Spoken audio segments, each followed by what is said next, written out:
sports. We are the Fourth. We are the West.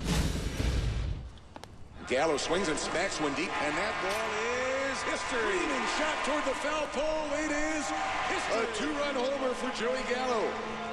He's blessed with insane long ball power. Most of the time, you don't feel it off the bat. This ball hammered, gone. Off the barrel, you got a good one. The swing. The trot. And that one is way gone. The agony. Joey Gallo's physical prowess is reaching legendary status. Tonight, he'll look to grow his legend.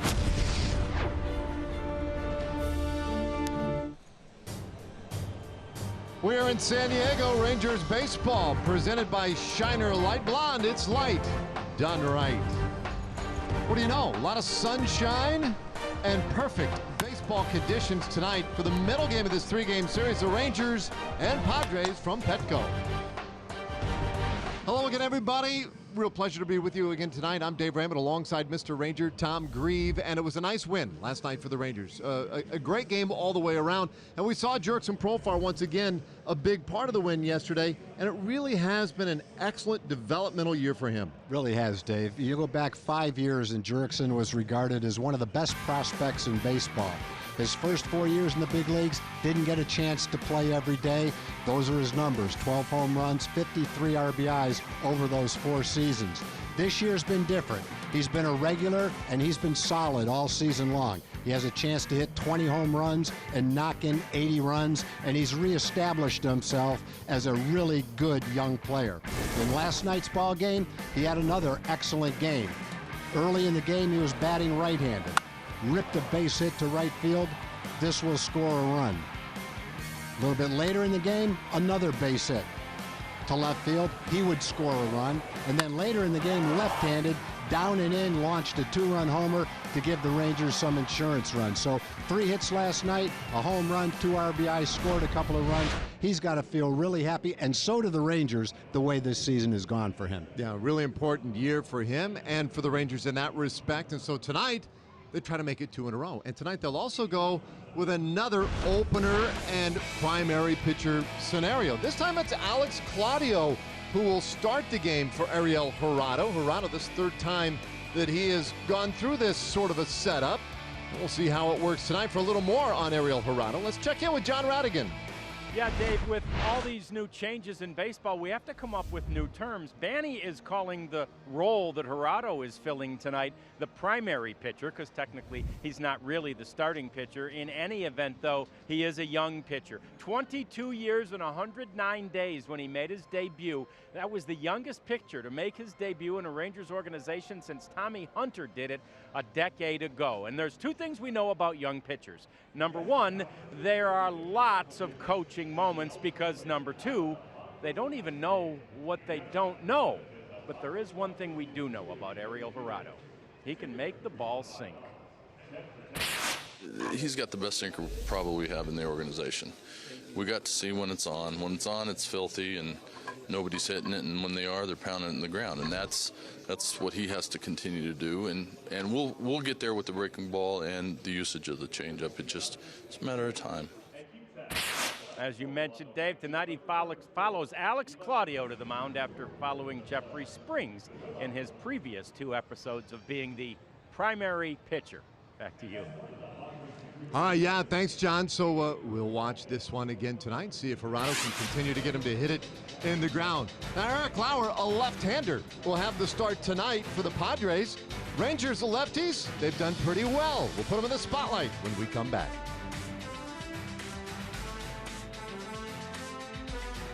Rangers baseball is brought to you by Ford.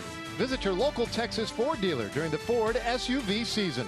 Ford is the best in Texas.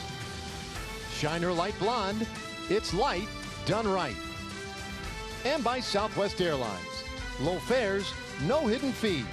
That's transparency.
Rangers and Padres, middle game of this 3-game series.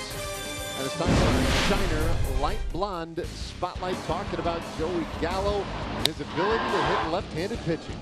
Well, it's a very big plus for a left-handed power hitter to be able to handle left-handed pitching. Joey's hit 13 home runs against lefties. That's first in Major League Baseball for left-hand hitters. He'll face a lefty tonight in Eric Lauer, who's pitched well his last 3 starts. 10 pickoffs, got a great pickoff move. We'll watch for that tonight, too.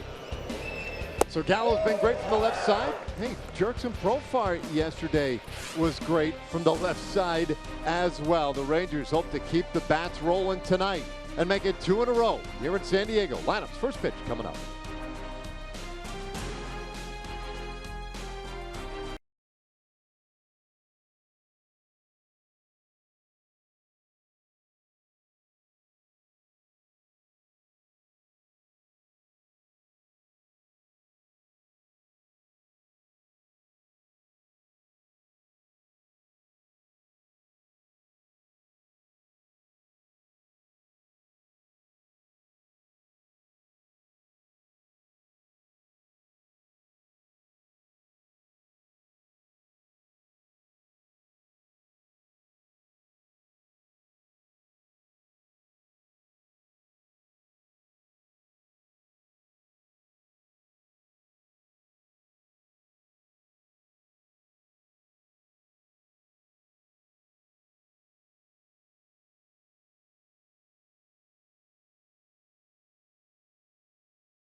More pleasant, newer ballparks in the National League down here in San Diego. The scene for tonight's ball game.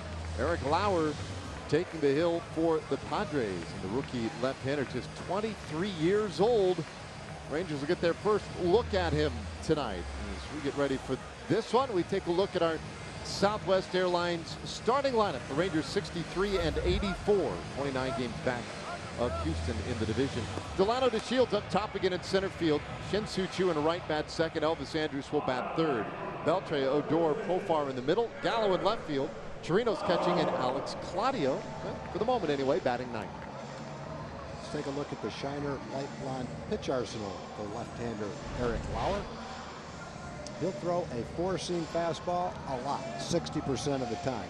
Cutter, curveball, slider, and changeup. Pretty much fastball, cutter, and occasionally a curveball. And while we're at it, let's take a look at the Padres defense, which is brought to you tonight by Jack in the Box. For Padres in left field, Hunter Renfroe. Travis Jankowski gets the start in center. Franmil Reyes in right. Will Myers at third. Javi Guerra will play shortstop tonight. Freddie Galvis moves over to second. Eric Hosmer at first. And behind the plate, Austin Hedges.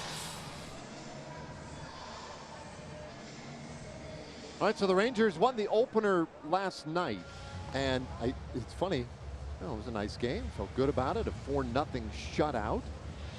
And, left the ballpark feeling good until I got here today and took note of the fact that the Padres at home in series openers this year, 4-20. Wow. They never win the opening game of a series at home, so we should have known it was going to be a win last night. Well, I'm not taking anything away from the Rangers. That was still a great game last night, in spite of the fact they were supposed to win. Yeah, well, they did a nice job, and a lot of great contributions, including from that guy, Jurickson Profar. And so now we'll see how they fare against Eric Lauer. 5-7, 480 earned run average for Lauer, and the left-hander gets us started with strike one. So they start the games a little bit earlier here, local time. 5:42 first pitch here tonight, and 78 degrees as we get started.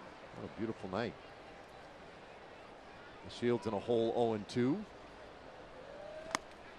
A couple of hits yesterday, 2 for 4 with a double, in fact.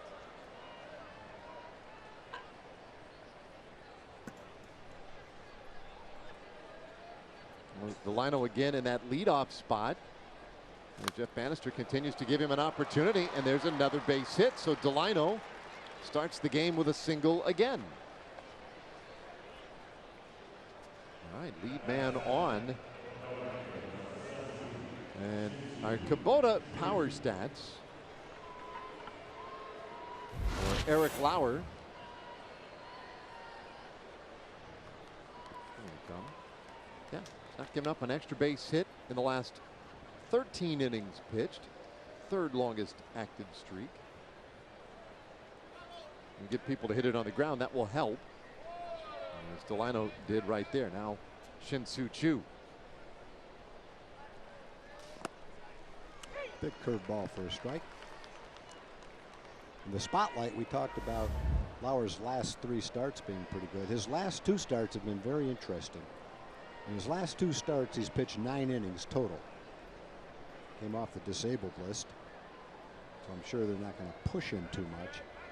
So he's thrown 9 innings. He's only given up 2 hits in 9 innings in those 2 starts. Hasn't given up an earned run. But in 9 innings, he's thrown 167 pitches, over 80 pitches in each start. So the results, as far as runs go, have been great. Hasn't pitched very many innings because of how many pitches he's thrown. 167 in 2 starts, and it totals 9 innings.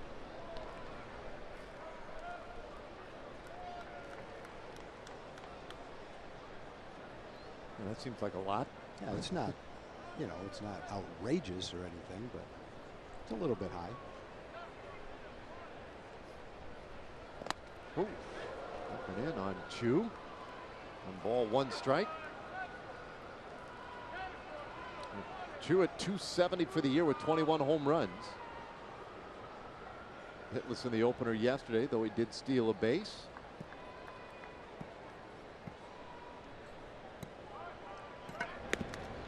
I've seen a handful of throws over there to keep Delino close, and the Shields very good base runner, of course. 20 steals in 24 attempts, but the story tonight may well be just watching Lauer's move. One of the sneakiest in the business. He hasn't trotted out the real good one yet. That one inside and got a piece of Choo. So a single and a hit batter, and the Rangers have the first 2 men on.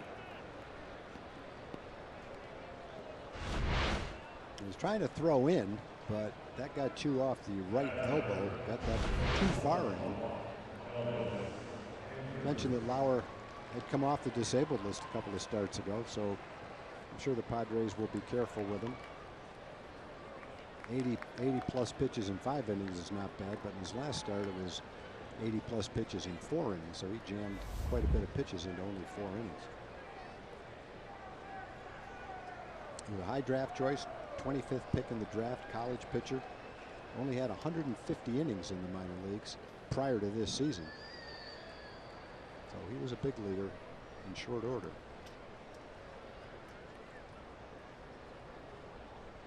Well, Andrews up there now. A couple of base runners for him, and he goes right after strike 1. That one looked a little high. Andrews anxious to get a good swing, though. 0 for 4 yesterday with a couple of strikeouts. And when Elvis came off the disabled list, he struggled. Then he started to swing the bat, and I think everybody watched and said, okay, here we go. Now we're going to see Elvis. And now he's kind of stepped back a little bit. Been struggling. 3 for his last 28. It's his ball to straightaway center field. Jankowski is right there. On away.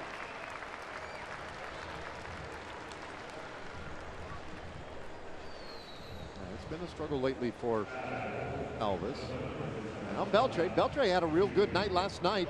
A couple of doubles, scored a run, and those 2 doubles snapped an 0 for 15 for him. Right now, what struggles we see for a handful of guys, they seem to be contagious. The hope is that maybe good nights from guys like Beltre and Profar last night might also be contagious going the other way. And they can keep it going here tonight. Manfred pins away and ball 1. So Adrian with those 2 doubles yesterday. Now just 1 back of Big Papi, who sits 11th all time with 632 doubles.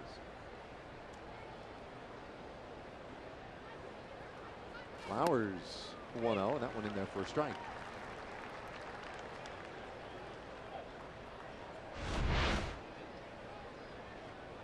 Looked like the slider, a cut fastball right on the outside corner. Throws a cutter and a curveball. Not a hard thrower, at least not so far in this game.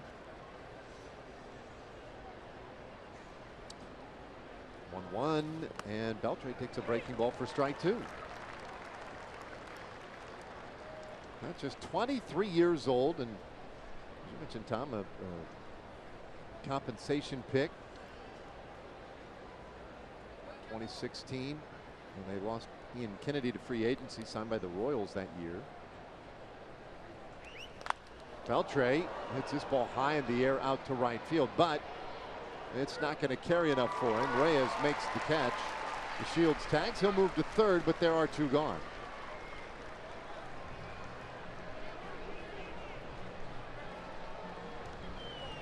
So they're on the corners for Rougned Odor.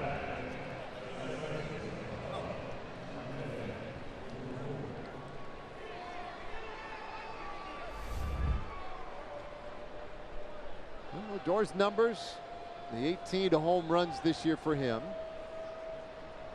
Had a hit yesterday. It was 1 for 4, but with 3 strikeouts.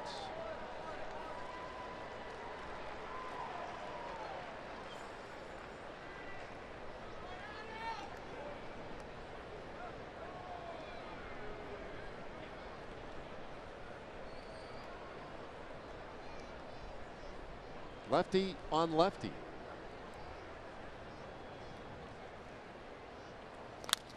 And this one off the end of the bat, rolled over to that right side. Galvis clips it to second base. The force-out chew of the inning is done. So the Rangers leave 2 out there at the top of the first. And now Alex Claudio to make the start.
We got one last night, a 4-0 shutout here as we go to the bottom of the first tonight. And the Padres 59 and 89, 30 games under 500. They will lead it off tonight with Will Myers at third base. Franmil Reyes, the right fielder, bats second. Hunter Renfroe will bat third. Hosmer, Austin Hedges, and Freddie Galvis in the middle of the order. Then it's Javi Guerra, the shortstop. Eric Lauer, the pitcher, bats eighth.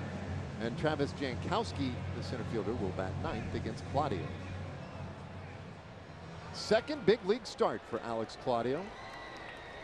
Made his first start in an emergency situation last year in Houston and went 4 really good innings in that ball game. This one a planned start, although an open really more than it is a start. His first offering to Will Myers, lined out to right field. That one going to get down and roll to the fence. And Myers digs for second. He has a leadoff double. Well, Myers didn't waste any time. It looked like he was just going up and looking for a fastball, and he got one out over the plate, and he went the other way with it, right center field. Hit that ball hard. It's up in the air. It's probably going to be hit hard enough to be a home run. So just like that, the Padres have a man in scoring position, and now Franmil Reyes, a big, strong right fielder.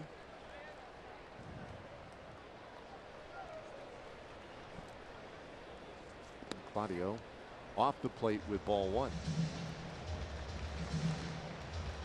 So the Rangers going with the opener and then primary pitcher today, who will be Ariel Jurado, just as they did last night to some success. I went down to see Andy Green today in his third year as a manager of the Padres, and wanted to know about this lineup today because as the Rangers went unconventionally with their starting pitcher, Andy Green went against convention by batting his pitcher eighth. And he said he did that for the sake of battling this strategy by the Rangers. So while he might have had Jankowski leading off under normal conditions, they said he put the left-hander ninth so he could have 3 straight right-handed hitters at the top of the order today against the lefty Alex Claudio. And we'll see how it plays out and if it makes a difference in tonight's game. But to me, that's where this opener thing gets really interesting. Ground ball, third base, nice sliding stop by Beltre, and he'll throw out Reyes. One away.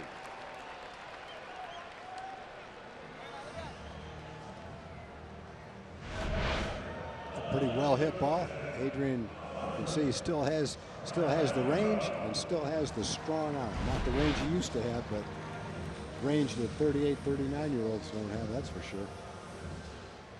Ball tends to hit right in the middle of his glove most of the time.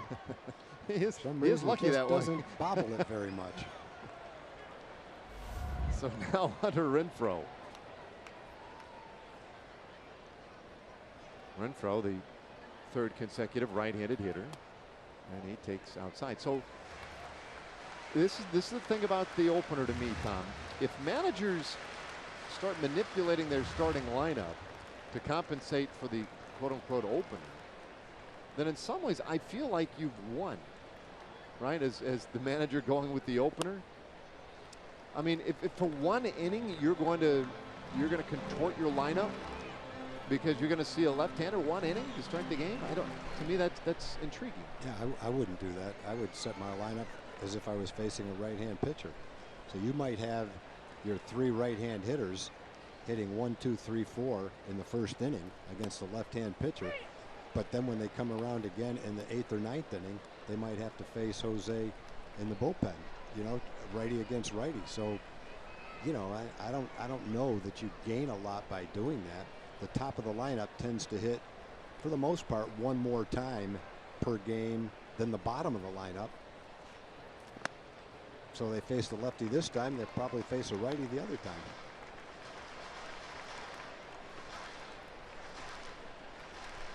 Yeah, so then you have 3 right-handed hitters against a right-handed pitcher later in the game when you're trying to set things up for the heart of your order, which is a left-handed hitter, Eric Hosmer, but it may well be that then the advantage tips to the Rangers' side for those remaining 8 innings. That's what, you know, stacking all those righties together. Yeah, the other way of looking at it is right now Myers, Reyes, and Renfroe are probably their 3 best hitters. So why wouldn't you put them at the top of the order anyway? You want them to hit one more time, all 3 of them. Hosmer's going to hit 4th anyway, lefty. So strategy-wise, I think it's almost a non-issue, really. And strike 3 called. Renfroe goes down looking, 2 away. Take a look at the Shiner Light Blonde pitch arsenal for Alex Claudio.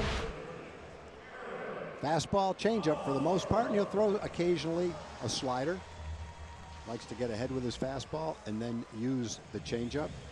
You know, to me, when you look at the pitcher hitting 8th, now that is some strategy.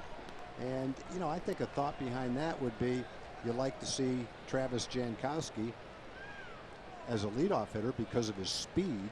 And when you bat him 9th and he's hitting right in front of Myers, Reyes, and Renfroe instead of the pitcher, might create more of an opportunity for the first 3 guys in the lineup to drive in a run with the pitcher hitting ahead of that. Occasionally, Tony La Russa used to bat his pitcher in the 8th spot a lot, and I think that was the thought behind it, to get a leadoff type guy batting 9th and have one extra guy to go with the top of the order rather than having a pitcher right before the top of the order hit. Yeah, so I can kind of buy into that. That actually became a fairly prominent National League trend for a while that has since sort of fallen off the radar. Yeah, haven't seen it lately. Joe Madden still does it occasionally in Chicago. Andy Green said it a couple of times this year, but not very often. But he, that's exactly what he said, though. Jankowski guy, he would bat leadoff, and today bat him in the 9th spot because he wanted those right-handers up there against Claudio. Now the lefty on lefty here with Hosmer.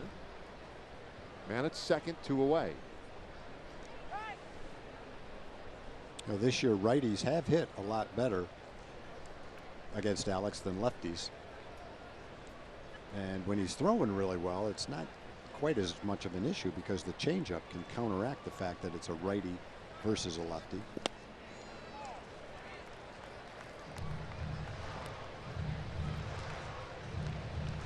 There are those who would argue that lineup science and all that is really just a really overwrought mental exercise anyway. And they probably have something there. The lineup tends to work when the guys in the lineup are really hot and swinging the bat. Yeah. A swing and a miss. That'll leave it at 2-2.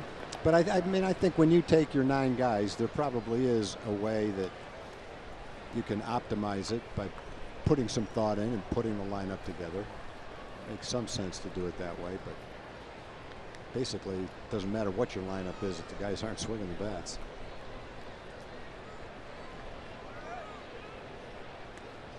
Now the inning started with the Myers double. Claudio trying to bounce back from that, and it looks like he has. It'll bounce to second base, and Odor throws out Hosmer, so 3 straight outs following the double, and we'll go to the 2nd inning, no score.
By CiCi's Pizza. Head to CiCi's Buffet for new endless pan pizzas available in Meat Eater and Supreme. Now, scoreless first inning, and Profar up there hacking first pitch from Lauer here in the second. Profar with a home run yesterday, 17 for the year, and 73 RBIs. What a great year it has been for Jurickson.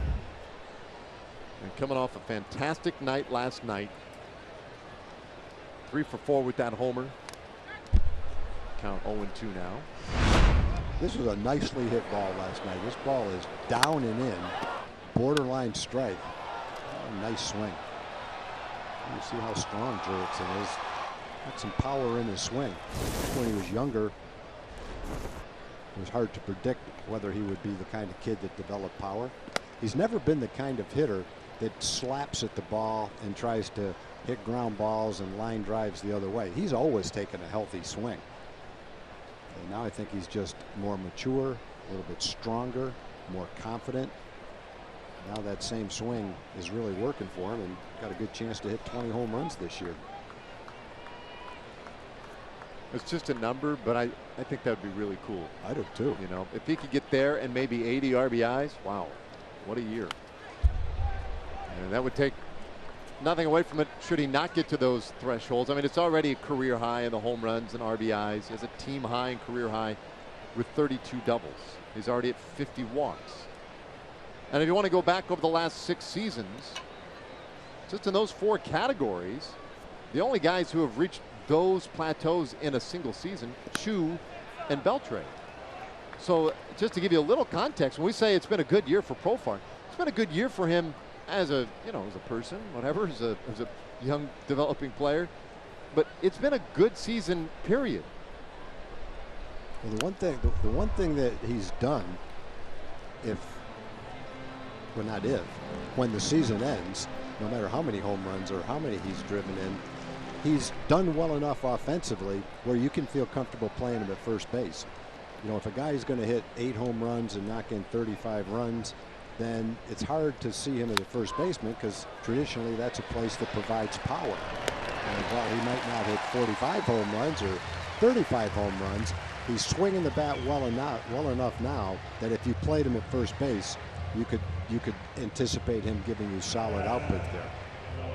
It just depends which position's open, because he could develop into an everyday player at any of the infield positions. It's just a matter of which position is there for him to play. But I don't think you have to worry about his offense as a first baseman, because if he hits 20 home runs and knocks in 80 runs this year at age 25, that's not the ceiling, that's just the beginning. You know, who knows what that might develop into. If it develops in, and his average goes from 250 to 280, home runs go from 20 to 25, 24, RBIs go from 80 to 92. Well, now you're talking about a frontline player. So I think he's reestablished himself as an everyday player, talented everyday player. 5 years ago, he was one of the best prospects coming up in baseball. Last 4 years have been up and down for him. Minor leagues, big leagues, left field, shortstop, second base, third base. And this year he's reestablished himself as the kind of player that people thought he might be 5 years ago. So in a lot of respects, for planning, for looking at the future, looking at your lineup down the road, I think he's given the Rangers a lot of peace of mind now. No, for sure. 60 starts at shortstop. Today will be his 40th start at third base. Or pardon me, he's at first base today. This guy, Joey Gallo, he's had a pretty nice season as well. It's a towering shot. Very high in the air, deep to right field, and gone! And that was a majestic blast to right field. Number 37 for Joey Gallo, and the Rangers score first tonight. I'd like to see where that would have gone if it had a little bit less of a launch angle, because that for most people is a pop-up somewhere in the outfield. For him, that thing just kept going and going If it didn't go so high, it might have gone all the way over the seats out there in right center field, onto the grass out in right center field. Definitely had some hang time. They hit a couple out there during batting practice. Chirinos follows, hits his a little more straight up. This one between third and short, handled by Guerra. There are 2 gone. Well, that was something by Gallo. And Joey continues to pound left-handed pitchers. It's his 14th home run, home run against left-handed pitching.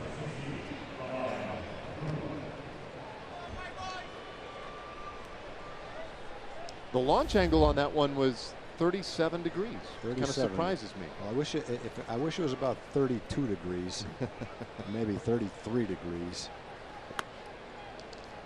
Would have gone Let's to La Jolla. see, StatCast AI powered by AWS is going to show us those numbers.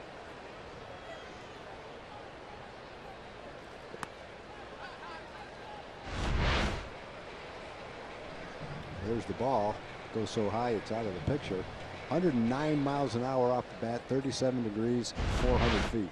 If it was probably 33 degrees or 32 degrees, that 400 feet probably would have been 450 feet.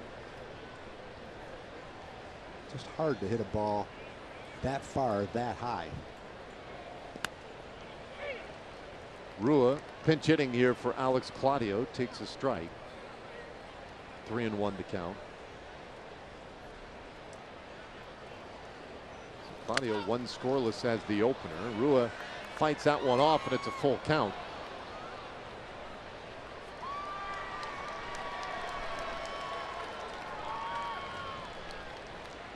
So it's one thing, we talk about pinch hitting being a tough, tough job, tough skill set, etc.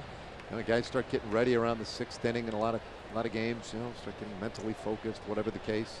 I don't know if you had a routine when you thought that might be a possibility. You try to have a routine, but it really is a hard job.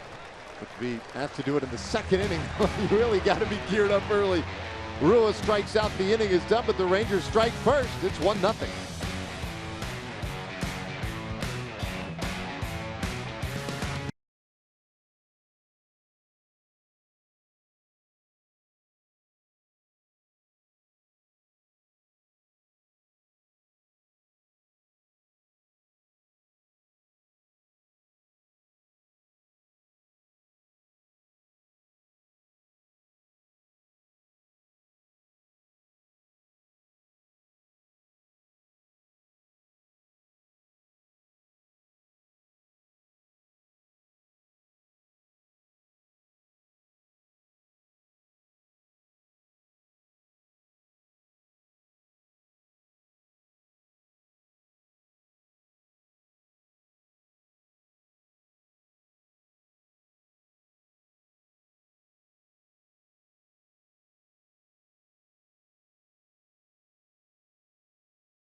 Go, and I know it's a small sample size, but so far you would have to say the opener / primary pitcher experiment is working for the Rangers. They got their first win with that configuration last night, and Jeff Bannister said before the game he can't say anything negative about it. And in fact, after Alex Claudio was unscathed in that first inning, that makes it 18 innings for the opener and the primary pitcher. In 17 of those, the pitcher has put up a 0. There are a lot of ways to judge the success of a system like this, but the bottom line, guys, is zeros. And in 17 of 18 innings, the Rangers pitchers have put up zeros. Well, good point, John. That's exactly the bottom line. Can't argue with that.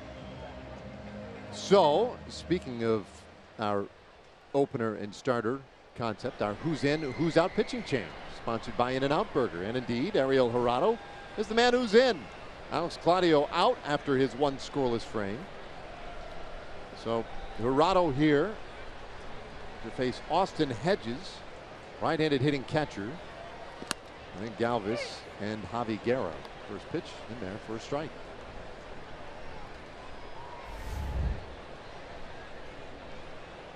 Hedges has had a nice year. Last night we got to see Francisco Mejia, one of the young up-and-comers in this Padres organization. And in some ways, Hedges losing a little playing time here at the end of the year because of those prospects needing to get a chance. A little tap around in front of the plate. He is retired to start the second.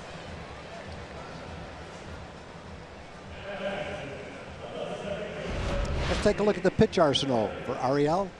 Two-seam fastball, 66% of the time. That's his sinker and that's his pitch. Slider and a changeup and a curveball. But as we've said frequently for Ariel, when he throws well, he's throwing his sinker where he wants to and he's getting ground balls. Not a strikeout pitcher, so he really has to depend on command and location. He's not going to throw it by anybody. He's not going to get a lot of swings and misses. So he has to use the movement on his sinker and the location so that the bat doesn't hit the ball on the barrel. It hits a little bit toward the end, a little bit toward the handle, which results in weakly hit balls and easier outs. When it's not sinking and not good location, it's going to be a long night. Up and away there. 2-1 to count to Freddie Galvis, who has the start today at second base. This is the first game for the Padres that they have not started Galvis at short. And it's 2 balls and 2 strikes. Today they wanted to get a look at Javi Guerra, a rookie making his at least on the field debut at shortstop, and so Galvis accommodating him by moving to second base. Galvis has that flexibility. You could play him at third base as well if needed. So the great majority of his career has been played at shortstop. Takes in, it's a full count. And Galvis, he'll be a free agent after the season. He's not a real critical part of the ongoing rebuild here. This is about seeing some of the young players.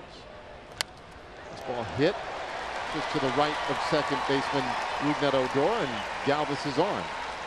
Let's take a look at the Ranger defense delivered by New Braunfels Convention and Visitors Bureau. For the Rangers, Joey Gallo in left, Shin-Soo Choo around in right, Delino in center field. In the infield, Adrian again at third, Elvis and Rugi up the middle, Jurickson Profar starts at first, and Robinson Chirinos is behind the plate.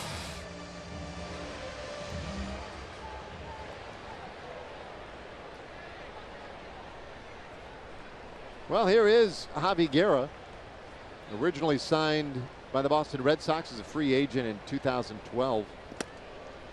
Out of Panama, and he takes a strike. Guerra was a piece of a very big trade.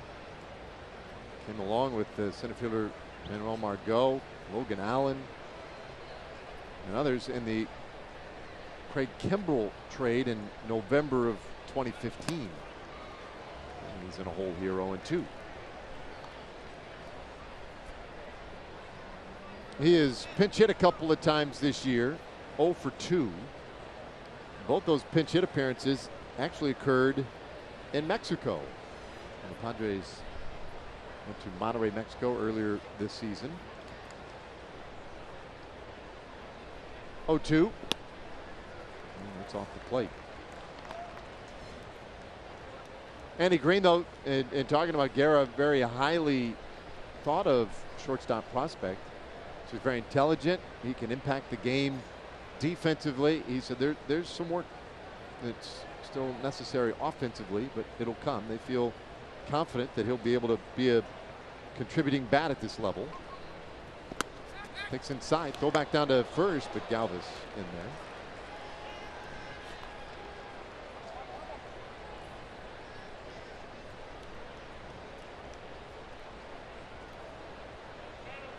But this is a big night for the Padres tonight, seeing this young man playing shortstop and in the lineup.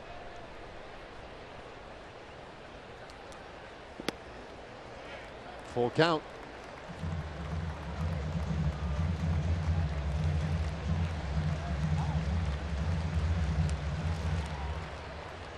And John Radigan gave us that report earlier with Doug Brocail talking about Hirano getting opposing hitters to hit it into the ground.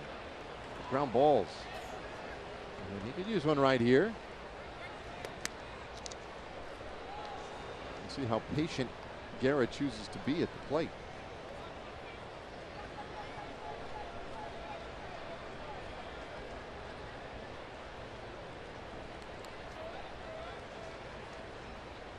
It's a small lead for Galvis. And the 3-2 is inside. That's ball 4. So Guerra walks. The Padres have 2 base runners.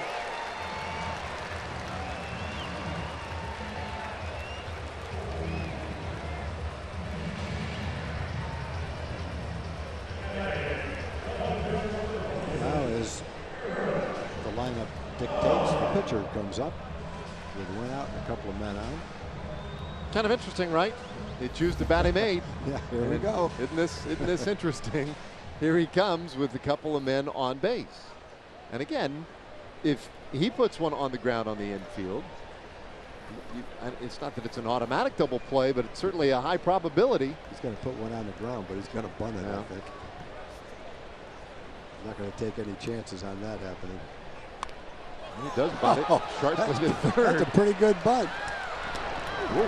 Throw to first was high, but it is a good sacrifice. Galvis to third, Guerra to second, and somehow Lauer, he just saved himself a bruise by putting that one in play. Yeah, it looked like self-preservation. It turned out he couldn't have bunted a perfect pitch any better than that. Boy, you see him get his finger out of the way. He had his right hand kind of on the other side of the bat. That's how Delino hurt his finger. As he put his hands on the bat to bunt, his fingers of his right hand were a little bit too far around the bat. So when the ball made contact with the bat, it caught his finger too. It looked like Lauer let go of the bat just in time. So Jankowski now with Galvis at third and Guerra at second base. He was slotted into the 9th spot in the order. Healthy rip. He's going to hold though 0-2. Jankowski's been swinging a pretty good bat. Sits safely in 16 of the last 17 starts he has made.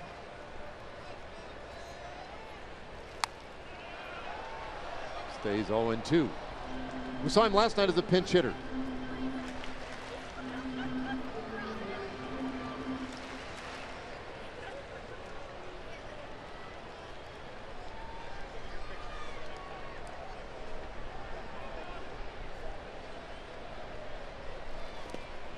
Dirt. Jankowski with that long blonde hair. Seems like the Padres always seem to feature somebody anyway with a look somewhat similar to that. A little bit of the Spicoli look. Tapper foul. Of course, they had the reliever, Brad Hand. They had Mr. Hand, and now Spicoli could have probably cast the whole movie last time at Ridgemont High with this team. But they traded Hand.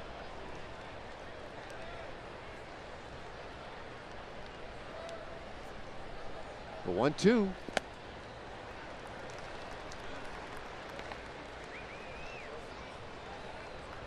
So for a moment there, when Lauer was up there, you're thinking, okay, well, this lineup thing may have worked against Andy Green. Good bunt, and if Jankowski works his way on, then all of a sudden, you know, that lineup's starting to look really good. I think if you were to ask Andy whether he would like to see Jankowski hit with 2 men on in the second inning and 2 outs, he'd say, yeah, worked great.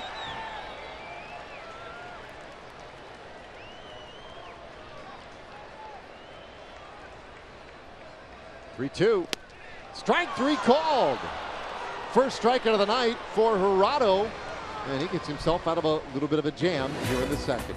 We'll go to the third inning. The Rangers up by 1, top of the order. DeShields, Chu, and Elvis Andrus coming up.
Get himself out of that second and third jam.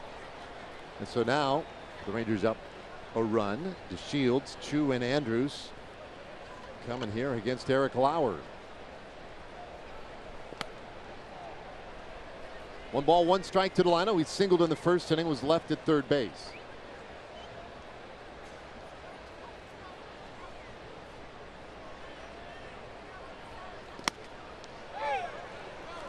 Strike 2. Delino already with 3 hits in this series.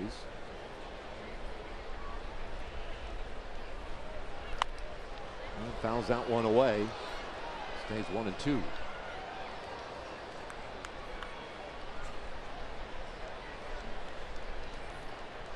Rangers won yesterday 4-0. Lead 1-0 here early tonight.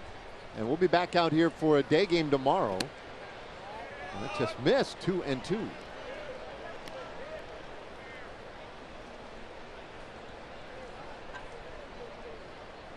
And that will, tomorrow's game will wrap up this road trip. And we have just 1 remaining homestand, 1 remaining roadie for the year. Delino again fouls it away.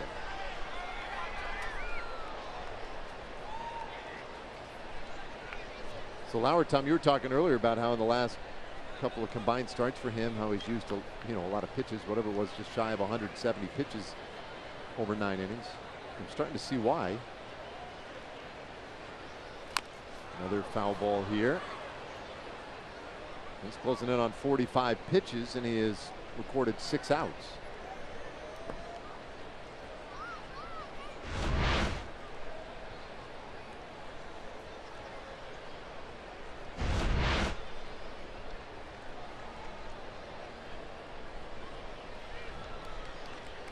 All right, Delano took a second.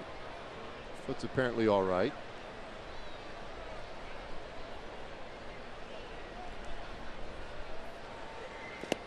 Ooh, strike 3 called. So Field and Colbert opening that strike zone a little bit. 1 away here in the third. Lauer gets Delino looking, and it looked like a slider and definitely a strike, and I think Delino knew it. Good pitch.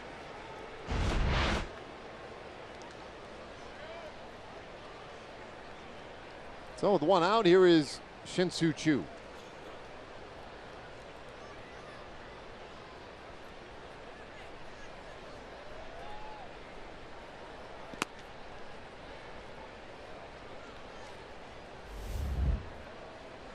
very laid-back crowd tonight here at Petco Park. Chu takes a strike, 1-1. They got some great areas around the park here. Out in right center field, they have that area, grassy area where fans can go and lounge around. They've got a nice Little League park that's going all game long with adults from the Padres throwing wiffle balls to the kids who go in the outfield and then line up to hit. That's pretty much a game going all night long. Very popular with the kids. You can watch it from the balcony of some of the hotels. By far the greatest setup in baseball as far as a team hotel goes. You go from the lobby up an escalator. When you get to the top of the escalator, you walk about 20 yards across a street, and you in a little, what'd you call that? A little tunnel? Yeah, a little bridge. A little bridge, enclosed bridge, right into the ballpark and basically right into our booth.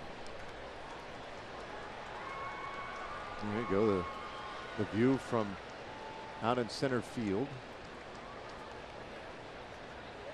Looking back in here, and we are a couple blocks away from the water.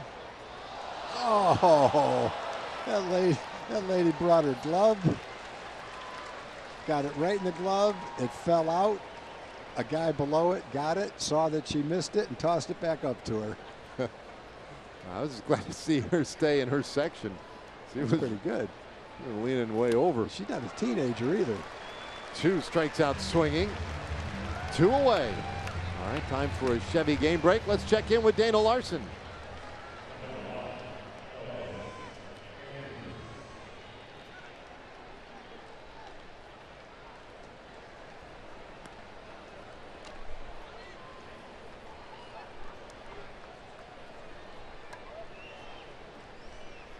Pretty interesting. Thank you, Dana. And well, you look at the starting pitching for the Cleveland Indians, and it's funny that they would be the first division to clinch this year. There's only one other division in baseball featuring fewer wins at the top of the division, and that's the National League West. But Cleveland, by far the class of the American League Central. And so on they go. Yeah, Cleveland for the beginning of the year and well into the season, basically just treading water, a little over 500. But they picked a great year to do it. Second place team is 67 and 80.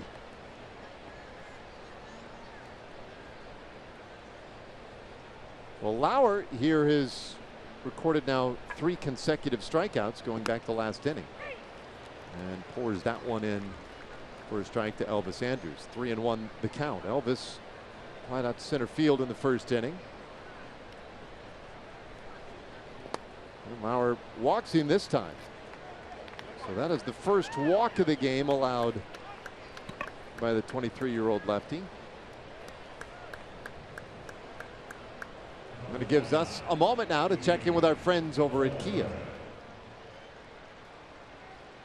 At Kia, get America's best value backed by a 10-year, 100,000-mile warranty. So the inning continues for Adrian Beltre. Beltre flied out to right. He's 0 for 1. Rangers got the run in the second. Only run of the game, and it came on the Gallo homer.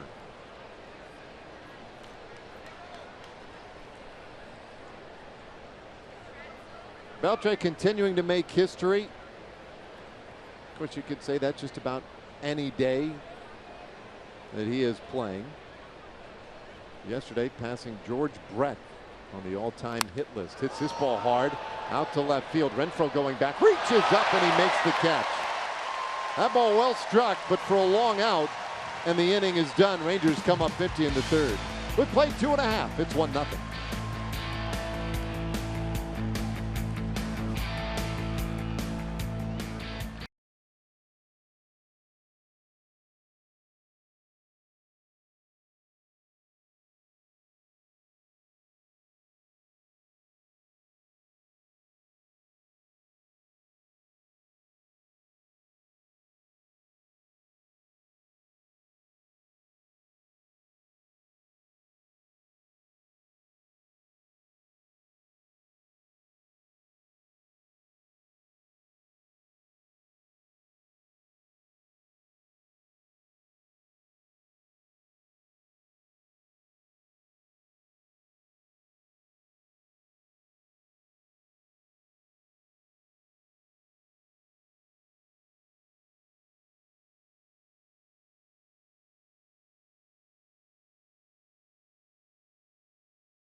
There's our hotel right off of the distance there, the Omni.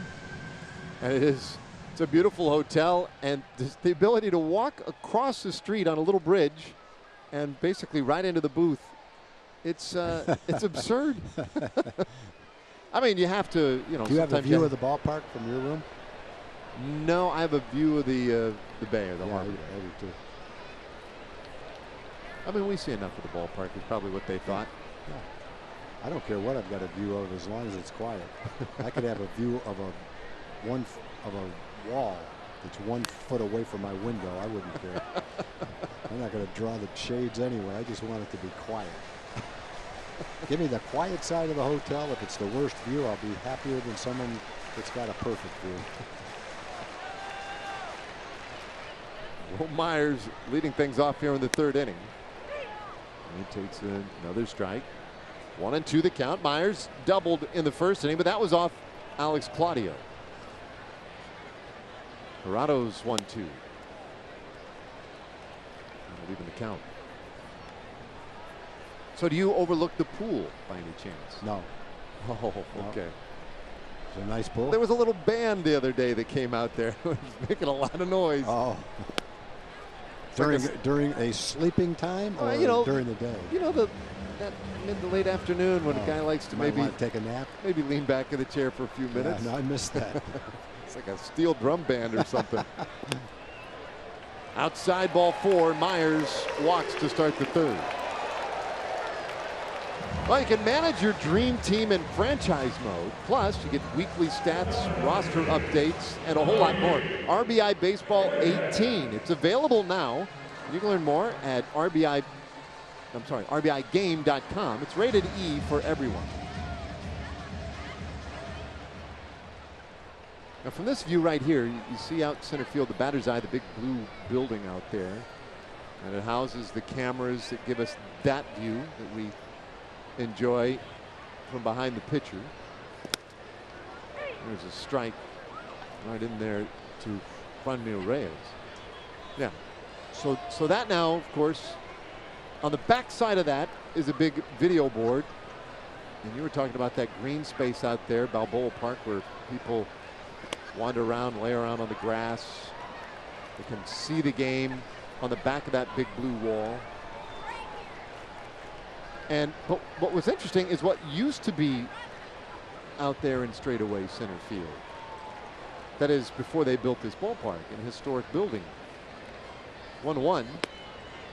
Myers takes low. It's now over in the left field corner. The Western Metal Supply Company, that old brick warehouse, was in center field.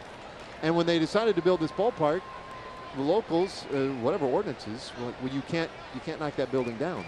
So they lifted it up, and it took a week to move it over there into that corner. Wow.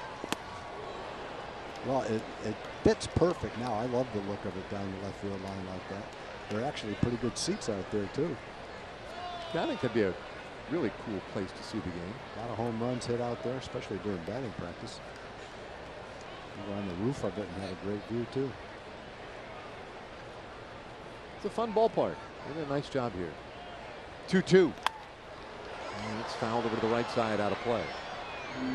Well, the seats above the left field wall and straightaway left field are a similar view of the ballpark that you get at Fenway on top of the Green Monster. Maybe a little bit farther back, obviously, but same vantage point. Good seats.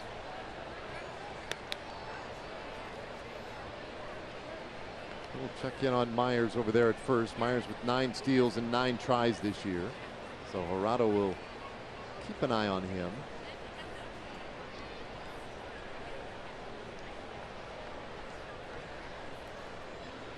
Two and a bouncer left side, and that one sneaks through. Reyes aboard. Myers has to stop at second with the first 2 men on here in the 3rd inning. Rangers had some double plays last night. It looked like off the bat it might be another one, but unfortunately it was hit right past Adrian between the shortstop and the third baseman. Some top spin on it. Nothing anybody could do about it.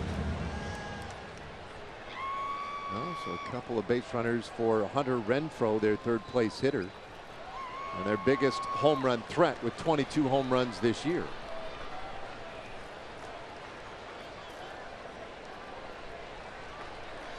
Renfroe struck out looking in the first, but that was again against Alex Claudio. And he takes a strike here. So really the leading run producer on this team. 22 doubles to go along with the 22 home runs, 60 RBIs. Hosmer has driven in a couple more than Renfroe has. He's in a hole 0-2. So this could be a good time or bad time to bring this up, Tom, but the Rangers have not been free and easy with the runs for the San Diego Padres here. Going back to last year, 21 consecutive scoreless innings here at Petco Park. You remember the finale last year here was when A.J. Griffin threw that shutout. Yeah. 0-2. We had the shutout last night. And now a good start to this one. But Dorado, he's got some traffic to deal with now in the third.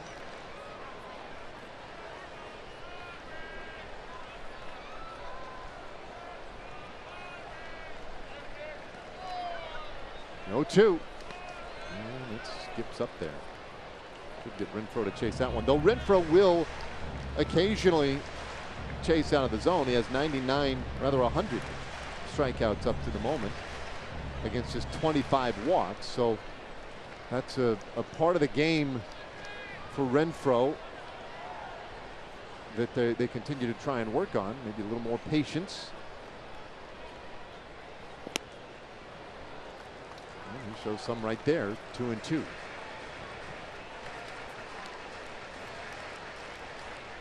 A lot of pitches for Hirado.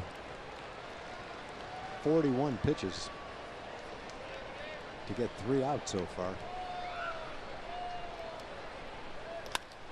This ball hit well out to center field. The Shields ranging over though, and he makes the catch. Myers tags and advances, so they have him on the corners with 1 out.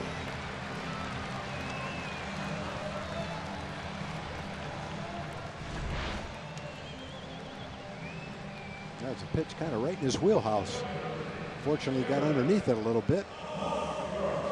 Big move a man to third base now with only 1 out though.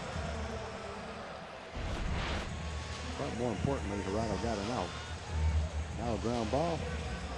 And go back into the dugout. Get a double play.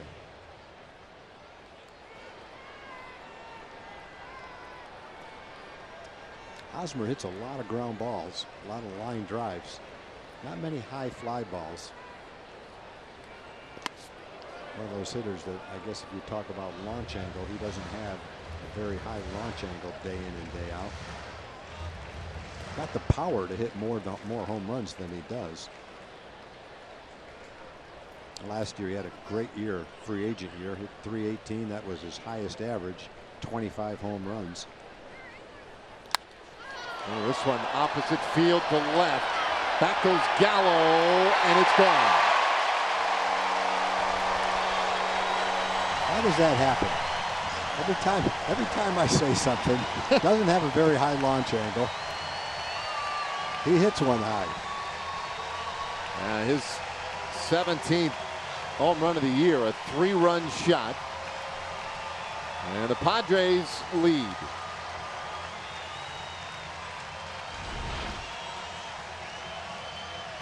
The ball's up and away, and he got underneath it and shows the kind of power he's capable of.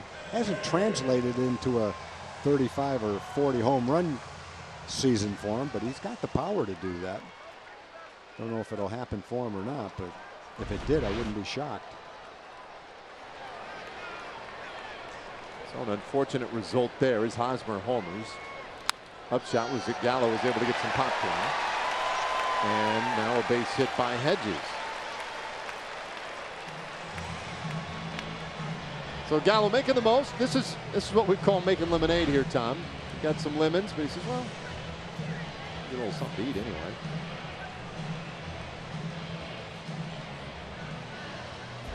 It's not like he was trying to be funny. Just matter of factly saw something he wanted and took it. I think a little something every now and then. So a little conversation as Torino's out there to chat with Hirado. 3-run innings so far, and a base runner now up ahead of Freddie Galvis.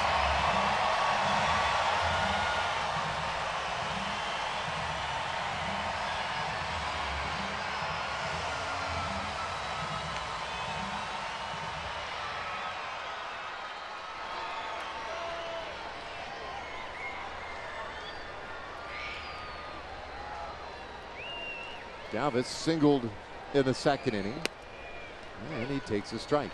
93 miles per hour with a fastball.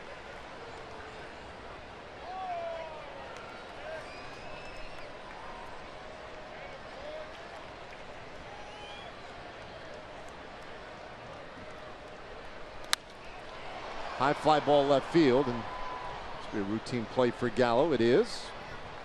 2 out.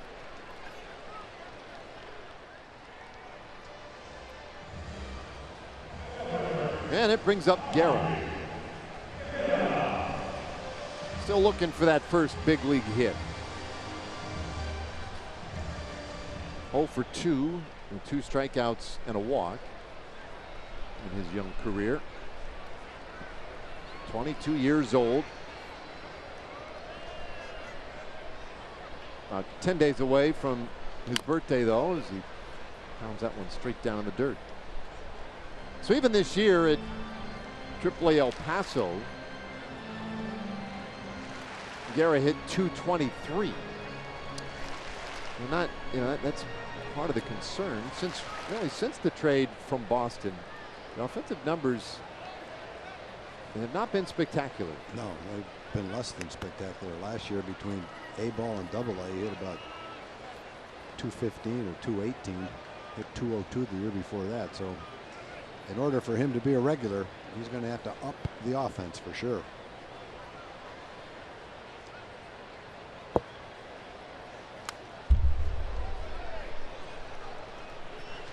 No balls, 2 strikes on Guerra.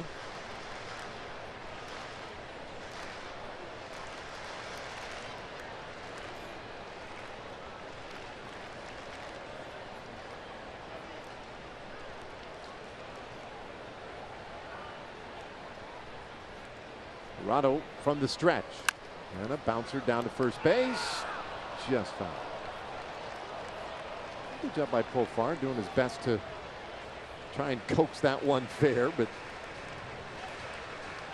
Guerra will get another shot. Give the umpire a good look at it by getting off to the side.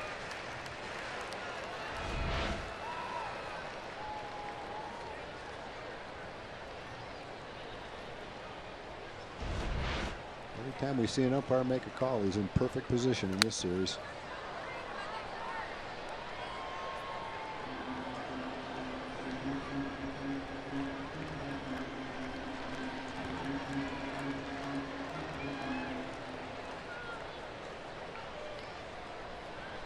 This is Guerra's first start in his career. Walked back in the second inning. And the 0-2 stays alive. Like both pitchers tonight, Hirado and Lauer, getting chewed up by foul balls.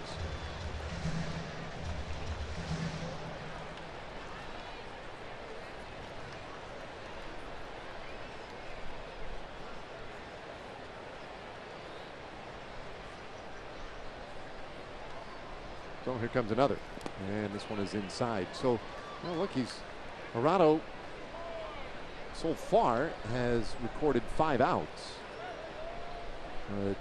This will be pitch number 54 for him, 30th pitch of this inning.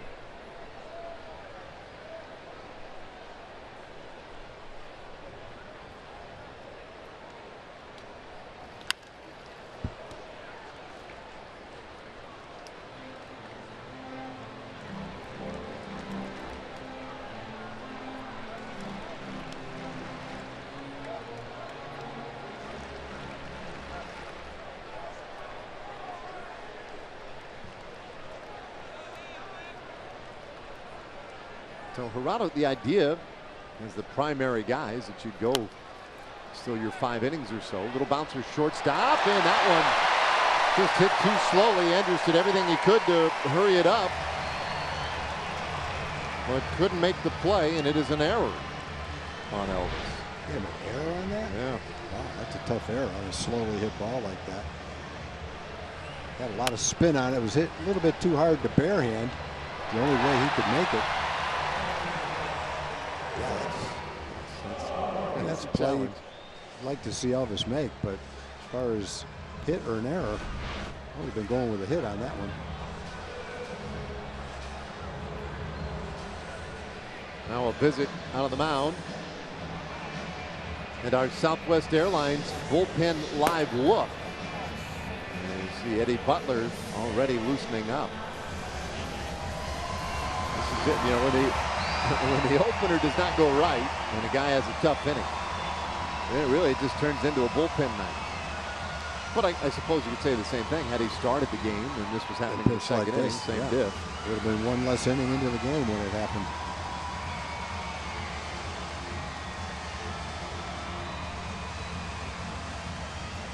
Gerardo has been the one primarily tasked with this job of trying to come in after an opener. It's the 4th time the Rangers have done it, and Gerardo has been the guy to follow the opener 3 of those 4 times. But to be successful at the big league level and be this kind of a pitcher, you've got to throw a lot more strikes and have a lot better command. Well, a line out finally does in the inning. The Padres get 3 and take the lead.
Remaining Saturday night game left this season. Kind of hard to believe. Hope you'll be out there Saturday, September 22nd, when the Rangers host the Mariners, a 7:05 game at Globe Life Park. You can get your tickets for the last Saturday night home game of the season at TexasRangers.com or by calling 972-RANGERS.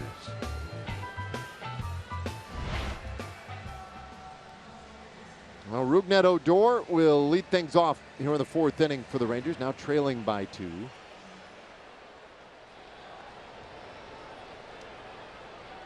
Rookie reached on a fielder's choice in the 1st inning. So those guys who do the Odor chant here, are they Padres fans, you suppose, or are those Rookie fans? You know, a while back when Darren O'Day pitched for the Rangers, that's the first time I heard it. They would do it for Darren. But I haven't heard it at our park for Rougned. Have you? I mean, I think it just all, you know, all these, noticed it all anyway. these games blur together. Yeah. I remember they did it a lot for Darren O'Day. So I don't know if that's Padre fans that just like to sing that song to those kind of, to that kind of word, those words. I don't know. It'll be Odor, Profar, and Gallo here in the fourth. Well, tight, 2-1. So this could be an important inning for this young man, Eric Lauer, given a little run support now. How does he respond? And a little bit like Jurado, he has labored at times. Yeah, he's working about 20 pitches an inning right now himself. Pretty much what he's been the last 2 starts. You see, it seems to be growing by the inning. 2-2 to Odor, and there's a foul ball. And this is why both guys are seeing a lot of this. And these aren't, they're not always just cheap little spoils by these hitters just trying to earn another pitch. Some of the hacks have been pretty aggressive, and they're still fouling them off.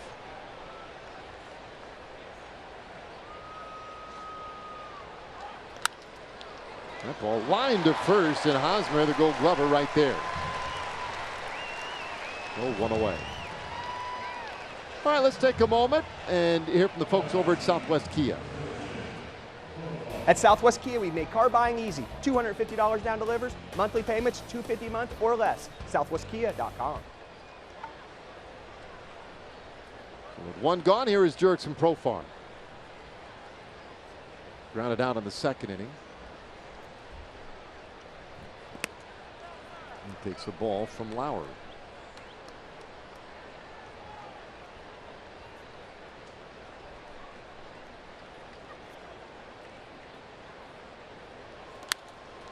This ball well stroked out to left field, but Renfroe positioned perfectly. 2 away. And here comes Joey Gallo, our TXU Energy Power player to watch. Joey, with now 78 home runs these last 2 seasons, 41 last year, 37 now this year. Giancarlo Stanton, JD Martinez, and Chris Davis, the only hitters with more.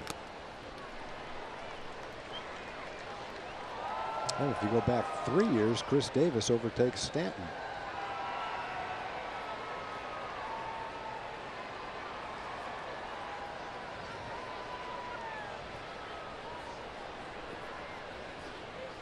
Lauer's 1 strike pitch very high.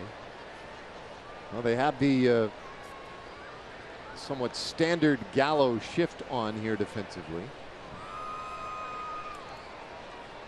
Galvis way out in the outfield and right field. 1-2 the count.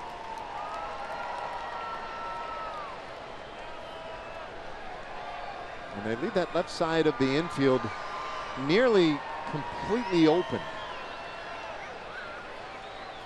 Gallo hits it to the right side, however, and low enough that Garrett able to snare it for the line out to win the inning. So 1-2-3 for Lauer sends us to the bottom of the 4th.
to San Diego, where the entire traveling party had an off day on Thursday. So many choices on an off day in San Diego. There's golf, there's fishing, there's the beach. And for one group of Rangers in the traveling party, there was the Navy SEAL Training Center.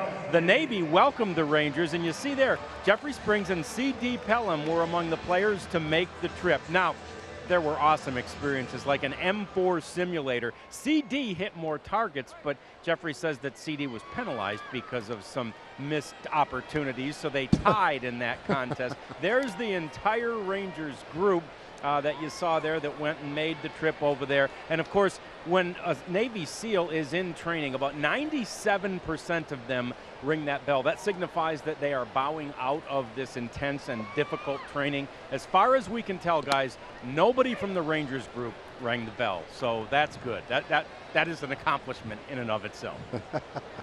Yeah, that is always one of the highlight trips of the year, when guys get to go over there and check it out. And you gain a newfound respect for the men and women who serve our country when you go out and check out the SEAL training site. I mean, it is super intense. As Jankowski takes a strike, 2-2, the count to the Padres center fielder. Ariel Lorado trying to bounce back after a tough third inning.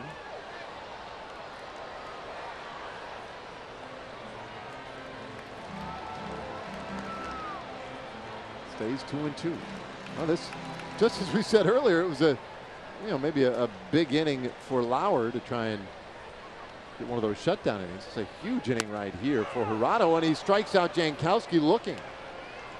That was a good pitch. Got a little bit of movement on that ball. He started out on the inside corner, and it comes back a little off the plate and caught the inside corner. It's a good pitch.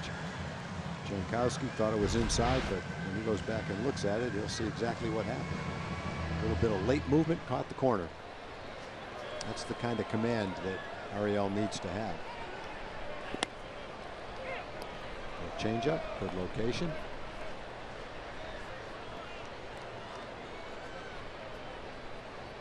He jumps ahead of Myers, 0-1. And this ball slapped down the first. What a diving stop by Profar. 2 away. Well, that's a double down the line for sure if Jurickson doesn't make that play. Right-handed first baseman has a little advantage on that kind of a ball hit right down the line because his glove hand is close to the line. Don't know if he would have been able to make that play if he was a left-handed thrower with a glove on his right hand. Pretty hard hit ball sliced down the line by Myers. Just like Lauer had in this 1-2-3 inning in the fourth. Ariel's trying to duplicate that inning. Probably a big lift if he can pull it off. Now going after Franmil Reyes, who was 1 for 2. Reyes a part of that 3-run third inning for the Padres, and a slow chopper left side of the infield. Beltre has it, gets rid of it quickly in time, and they get Reyes to end the inning. So indeed a 1-2-3 for Hirado, and it takes us to the 5th tonight. The Rangers trailing it 3-1.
Robinson Chirinos will lead it off for the Rangers, trailing by 2, 3-1 our score here tonight.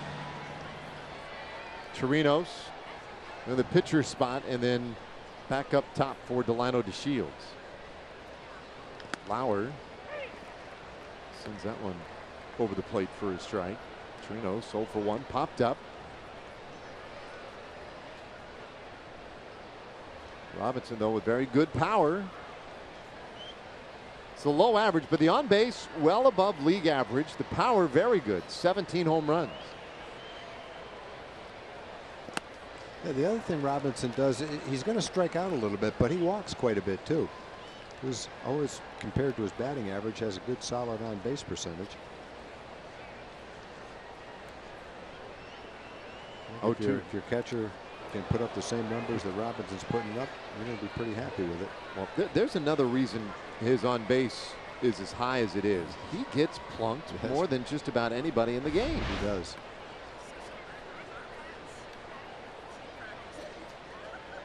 It's not like they're throwing at him. No. But there's nothing he could do to get out of the way of that pitch, and it's not like he just can't get out of the way. It just happens a lot. Take the walks and hit batters, and adds up to pretty good on base percentage. 331 coming into the game. And the only guy who has been hit more often than Chirinos this year has been our old buddy Carlos Gomez with the Rays. There's a bunt, first base side, and Gerardo retired on the sacrifice. It goes 3-4, and Chirinos in scoring position. So Gerardo, nice job handling the bat there. You never know what the pitchers in the American League are going to do, because they don't get a chance to do it. But Gerardo helped his cause a little bit with the sacrifice. Get some smiles and high fives. That's because everybody in the dugout shocked he did it. Wow.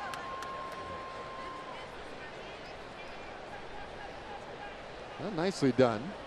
We'll see if Delano can get Chirinos home. The Padres worried that he might try to bunt. They have the corners in.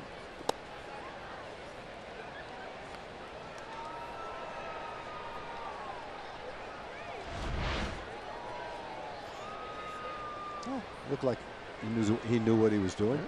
Definitely had his right hand away from where the ball was going to make contact with the bat, though. That's smart. One thing if you're a left-hand pitcher, but it's going to do some real damage to you if you're a right-hand pitcher. Shields with a fly ball out to right. 2 away, and Chirinos holds second base.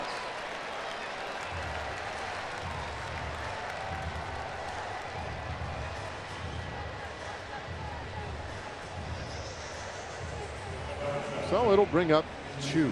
By the way, the question we had about Odor and the chants. Very nice of some folks chiming in via Twitter to help explain, but indeed the singer that we're hearing here apparently is a season ticket holder who made the trip, and he does it all the time at home in section 337 at Globe Life Park. Just haven't heard it. Yeah, Ryan Burke, the Odor singer. I want to thank Denise and Cindy and Andrew, everybody who reached out on that one, because that was great. It's always good to get that answer. Well, if you come on the road and sing a song, you deserve to be recognized. I'm glad we found out. I'm glad he got the recognition for that. I saw a lot of Ranger fans around the hotel and around town, lunchtime. Well, if you're going to come on a trip to watch the Rangers play, this is a beautiful place to be. Shirley Coast, Cal Coast, the cookie lady and her husband are here. Sent up some cookies for us last night, which was very nice.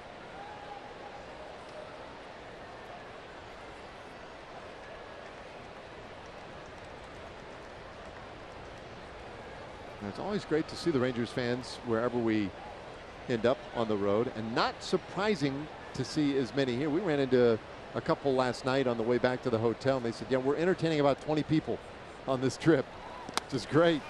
You come out once, you love it so much, you bring 20 back with you. 1 and 2 that count on Chu. I guess if you're going to go around and watch the Rangers, it's fun to see how many different parks you can see. get a look at everything. Boy, if I had to pick one place to go, this would be right at the top of my list.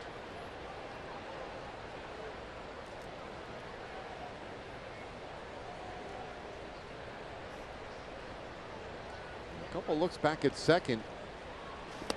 And Lauer gets two to swing and miss. Second time he struck him out tonight. Rangers lead the man in scoring position. We're halfway there. It's 3-1.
Look at our progressive upcoming schedule. The Rangers wrap this road trip up tomorrow and then head home. Final homestand of the year, the Rays and the Mariners in town. And then the season wraps up on the road again in Los Angeles and Seattle. 2018 winding down. As we go to the fifth inning, Ariel Jurado, great bounce back inning in the fourth. And he comes out here with the fifth inning. He'll face a 3, 4, and 5 hitters. So he had a tough third inning, but really looked good last inning, and now we'll see if he can continue that trend. Yeah, he picked up his command last inning and located his pitches really well. Got the strikeout of Travis Jankowski. Third inning was just a struggle for him with his command, but nice to see him come back in the fourth inning. From 67 pitches now in 3 innings. But thanks to the fourth inning, it's at least manageable.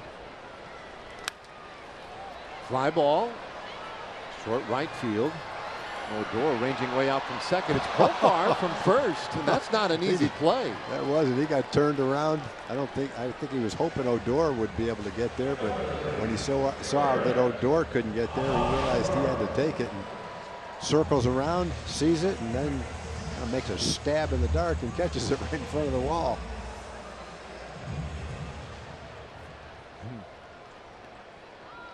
Jurado liked it. Get that out of the way. Important hitter, third place hitter in the lineup. Yeah, those are nice gifts on those foul balls. Hosmer now, who has delivered the big blow tonight, the 3-run homer in the third inning.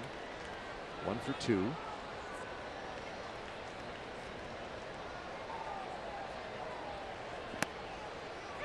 And there's a fastball for a strike. 1-1. Well, we have talked a lot about this opener notion. We have seen it a handful of times now. And so, we're still sort of forming, I think, our thoughts on it, as is Jeff Bannister. But players are now starting to chime in a little bit. We're seeing guys around baseball, maybe guys who have not been involved in this phenomenon, at least to this point. And they're starting to field questions, and I think the responses are sometimes pretty predictable.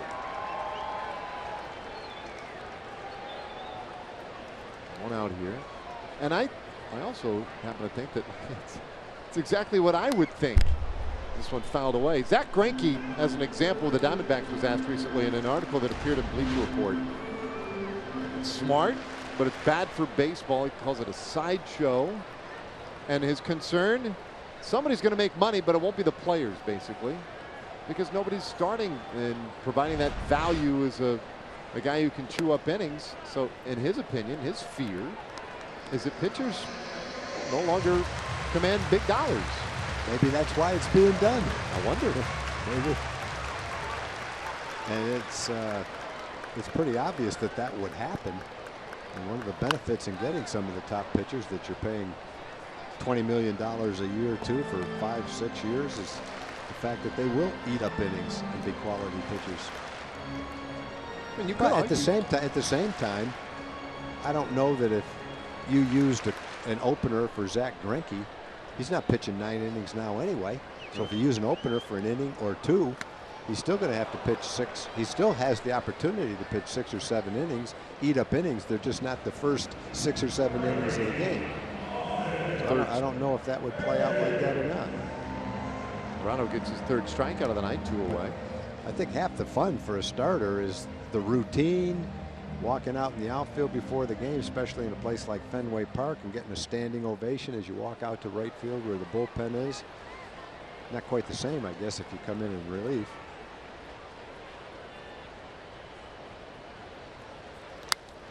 Hedges launches this one down the left field line, but foul. Long strike. Hedges has some pretty good power. He had 18 home runs last year. He's swinging the bat better this year as far as getting on base and average goes. Hitting .240, which doesn't sound like much, but prior to the 2018 season, his career average was 199. So that's almost a 50-point increase, 45-point increase.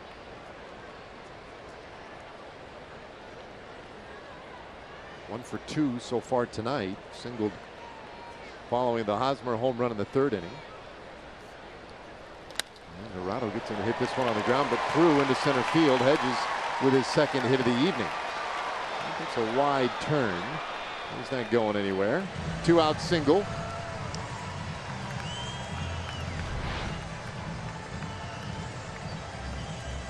It's a well-struck base hit. A couple hits for Hedges.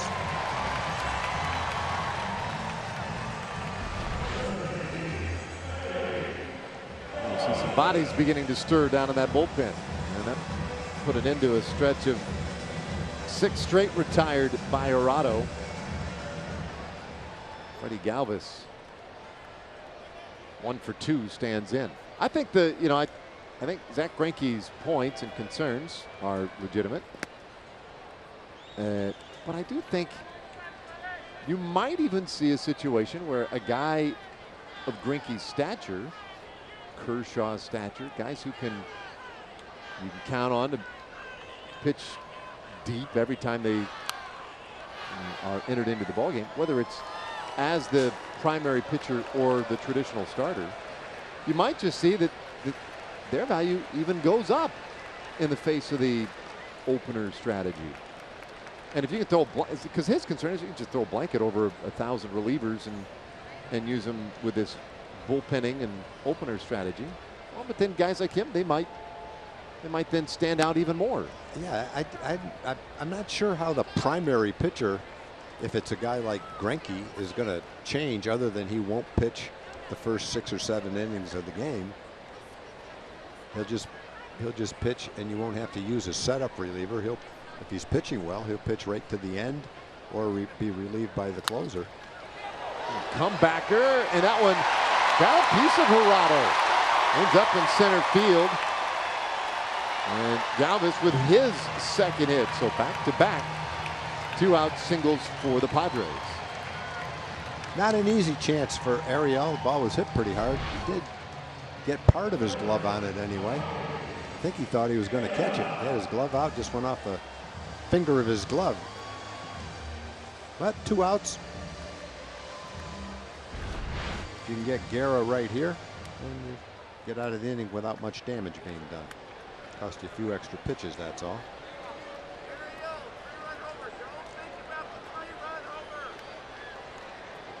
Well, Guerra's still looking for that first big league hit. And Hirado gets him to foul that one back for strike one. That ball bounced off the facing of the first deck of seats and right back up into the same small section where the lady earlier tonight made a play.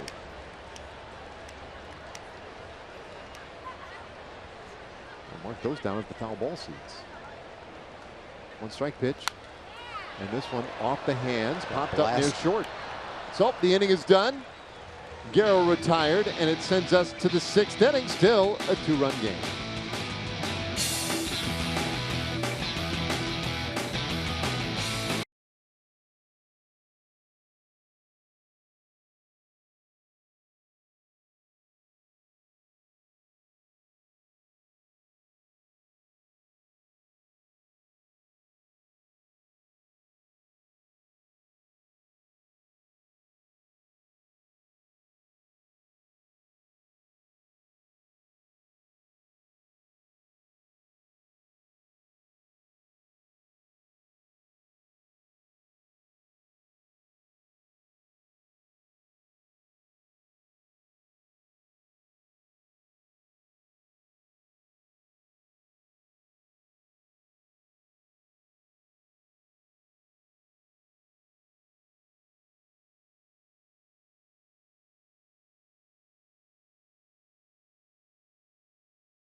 National League West.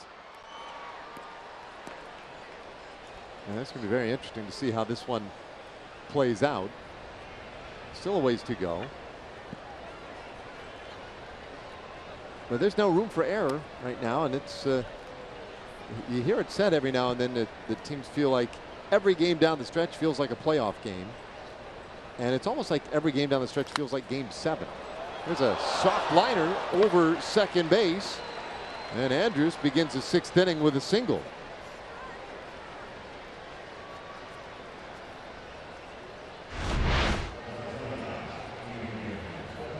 There's the Elvis that we've grown accustomed to. Line drives to the outfield, using the whole field. Well, that's a great way to start this inning. The Rangers down by 2. It means that the tying run comes to the plate from this point forward. Beltre has had some decent swings. Just missed in his last at bat in the 3rd inning.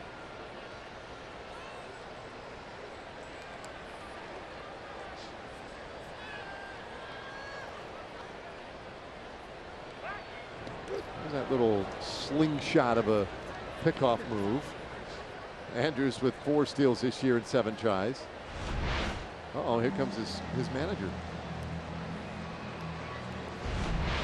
His pitch count has reached 81. The last 2 starts, he's pitched 87 pitches, 82 pitches, right around there. And I guess they decided they don't want him to go any farther than 81 pitches. He's not happy about it either when he saw Andy Green coming, a little frustrated. He leads with a man on base and a 3-1 lead.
A legendary logger for legendary moments.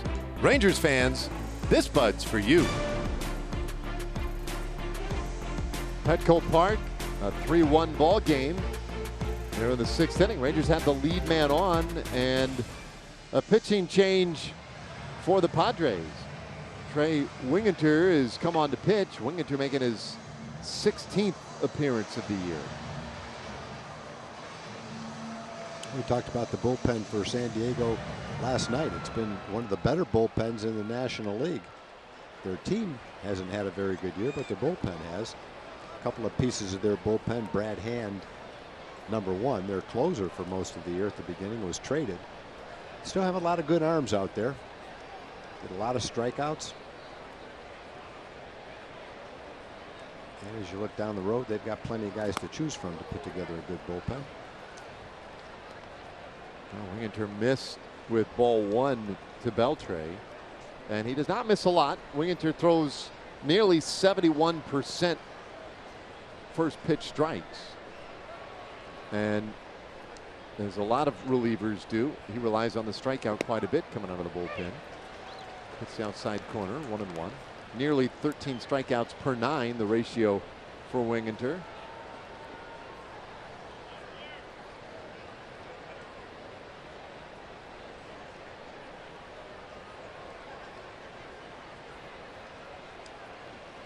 Beltre takes outside. 97 with the fastball that time, 2-1. Now, he last pitched on Wednesday in Seattle. Padres swept the 2 games they played up in Seattle. In fact, they played 4 games head-to-head with the Mariners this year and won all of them. 2-2 the count. But Winginter, he struck out the 3 batters he faced in his relief outing on Wednesday. And he joined with Jose Castillo, Robert Stock, and Craig Stammen. And those guys, they struck out 9 consecutive batters in that game. So the Padres bullpen, they were just mowing through the Mariners. Well, you talk about good arms in the bullpen. Take a look at this kid's got a good arm. Full count now to Adrian. How'd you say his last name? Winginter. Winginter. Okay. Yeah. Yeah, there you go. You got the wingin' and then the tur. He can wing it. He can. Up and in. Ball 4. So he comes in and walks Adrian Beltre. The Rangers have the potential tying runs on board, and Andy Green already out of the dugout, and he is signaled. So that's it. Winginter, a short appearance today. That's the only thing short about him. At 6'7", he's off the field. 2 men aboard, and the Padres digging deep into the pin here in the 6th.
Making a little noise in this 6th inning. Elvis head back out there to second base. Time though for our WinStar World Casino and Resort leaderboard and interleague play. It's been a friend of the Rangers over the years. You look at the all-time interleague records, and they have the 5th best in baseball. All American League teams in the top 5: Red Sox, Yankees, Angels, A's, and Rangers. Yeah, that's why we were talking the other day. It was kind of unusual to see the National League winning interleague play this year. The American League has pretty much dominated that. Well, the Rangers had first and second in the 1st inning with nobody out and went 1-2-3 right after that. So down by a couple of runs, time to put together something here in the 6th inning. Jose Castillo, and he leaves that one very high to Odor, who's 0 for 2. Lefty on lefty. Castillo with a 2.45 ERA. It's his 32nd appearance. Again, he was a part of that real good performance by the Padres bullpen on Wednesday in Seattle. Odor pops this one up. Oh boy. Short left field. Guerra, the shortstop, out there. That's unfortunate. Rookie had that stretch of 200+ at bats where he was just pounding the ball. And he's struggling a little bit right now, but he's getting the same pitches that he got when he was hot. That pitch was one that he would have crushed when he was in his hot streak. It was kind of a hanging breaking ball. So I'm sure it's a little bit frustrating to get that kind of a pitch and pop it up. Just got to keep battling up there, keep swinging, and eventually you'll get that feeling back again. But right now, a little bit frustrated, I'm sure. One thing when you pitcher kind of dominates you with perfect pitches, that time Rookie got one to hit. Just got underneath it a little bit. So Profar now the hitter, and he takes way in 95 miles per hour with that fastball.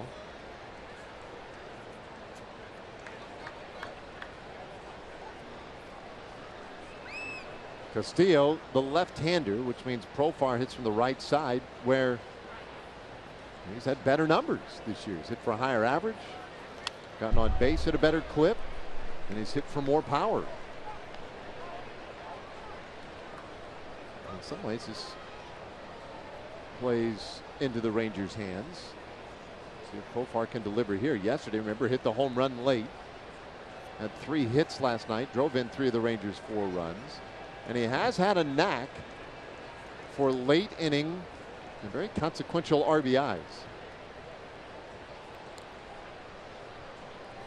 The 1-1. Serve foul.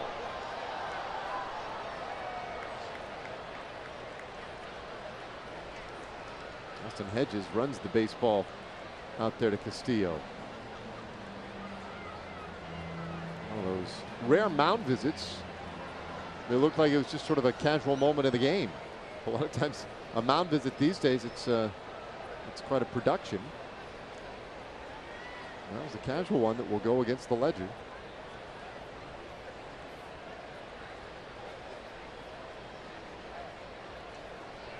And even after the visit, Castillo asking for new signs from Hedges.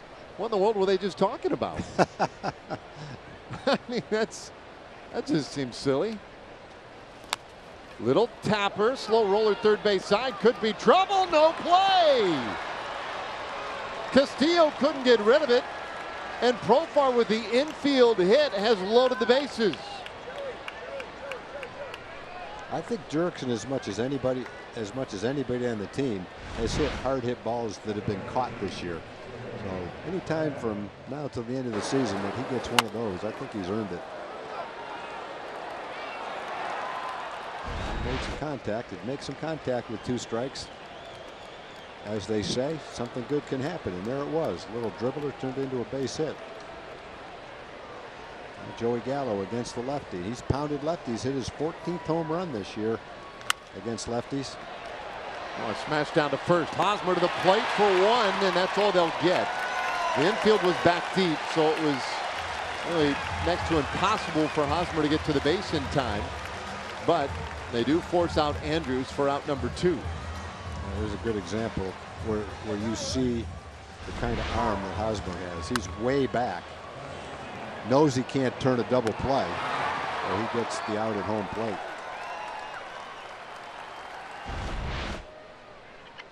Very good play by the Gold Glover.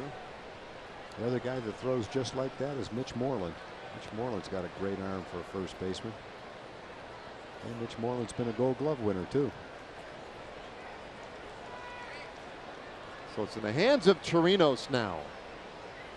Beltre, Profar, and Gallo, third to first on the bases. Ball one.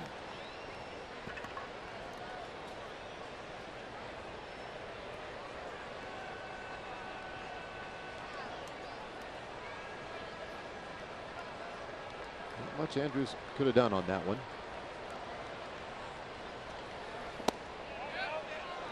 Two balls and no strikes on Chirinos. He was hit by a pitch his last time up. The 16th time this year that he has been hit by a pitch. Mentioned the Carlos Gomez, where Tampa Bay has been hit more times. Gomez has been hit 20 times. 2-0. And that one nibbles off the inside corner.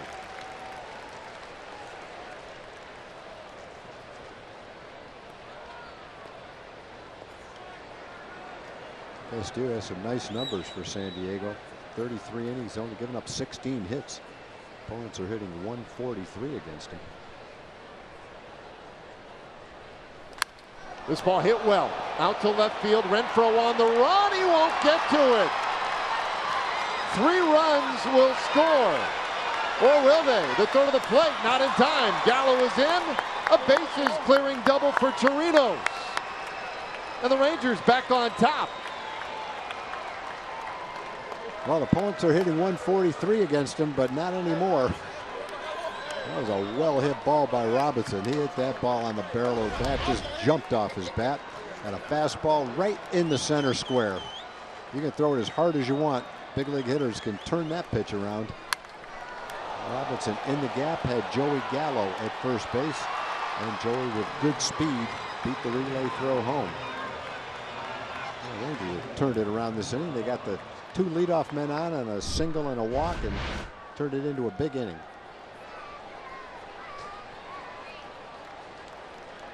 So 3 runs across. Chirinos in scoring position, and Isaiah Kiner-Falefa pinch hitting.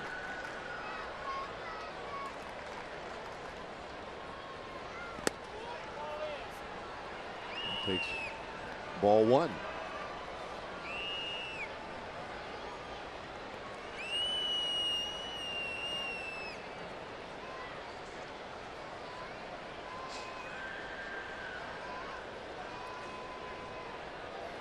This ball hit hard out to right field. If it stays fair, it does. It's trouble. Gets another run home. Chirinos touches the plate, and it's 5-3 Rangers. Kiner-Falefa with an RBI double.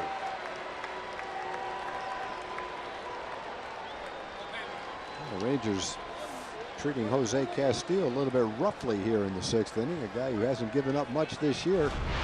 But the infield hit by Jurickson kind of set the stage for a couple of doubles.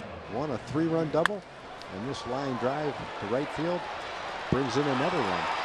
And so many times, as we talked about it, Isaiah, against a hard-throwing pitcher, just waits on it and goes the other way with it.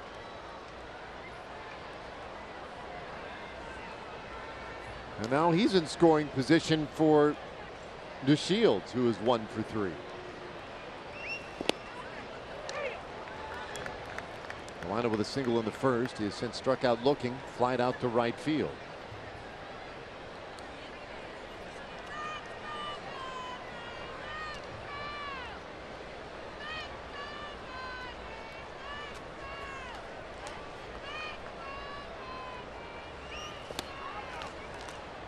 One and one.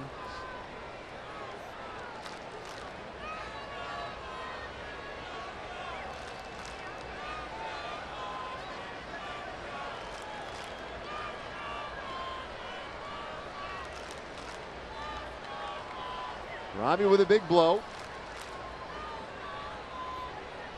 He's also managed to score And Castillo wins that one inside. 2-1.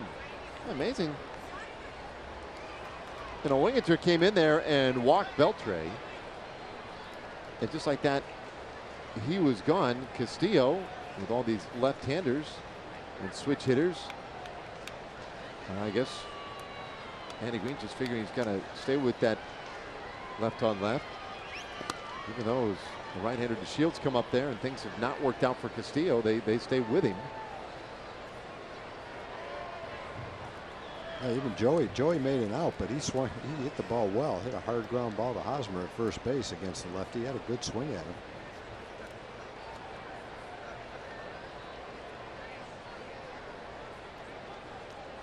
We saw Colton Brewer, the left-hander, yesterday. Brad Wick yesterday as well. Matt Strom has not pitched in this series, and there's a walk. So he puts Delino on. And so a couple of base runners now. The Rangers will bat around when Chu comes to the plate. And things going from bad to worse for the Padres. Aaron Balsley out there slow things down for a moment for Castillo and maybe even buy a little time for that bullpen. One way or the other, you would pretty much figure Chu to be the last guy he will face, with two right-handers coming up after that.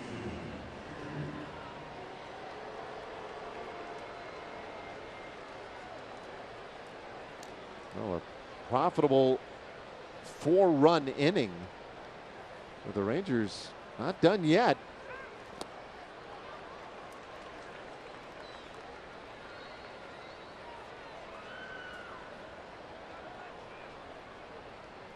Chu 0 for 2 so far tonight.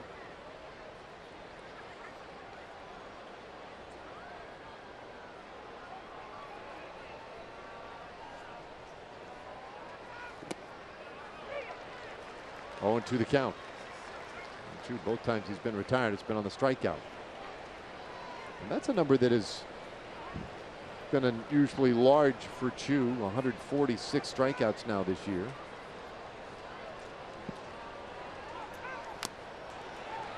Stays alive, in and out of the glove of Hedges.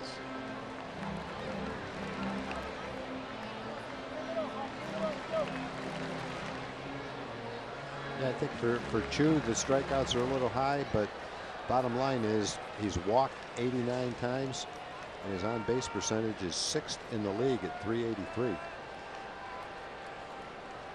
So for him, that's, you know, at the top of the order. Getting on base is important. Here we go. No. Well, when you can combine his on-base percentage, as you mentioned, .383, with his really healthy slugging percentage of .450, you get his OPS, which is up over .830, one of the best he's had in his career. A couple years back with Cleveland, where he was up over .880 and .900. But in recent years, this qualifies as a very, very good year for Chu for any hitter. That one is outside. 2-2 the count.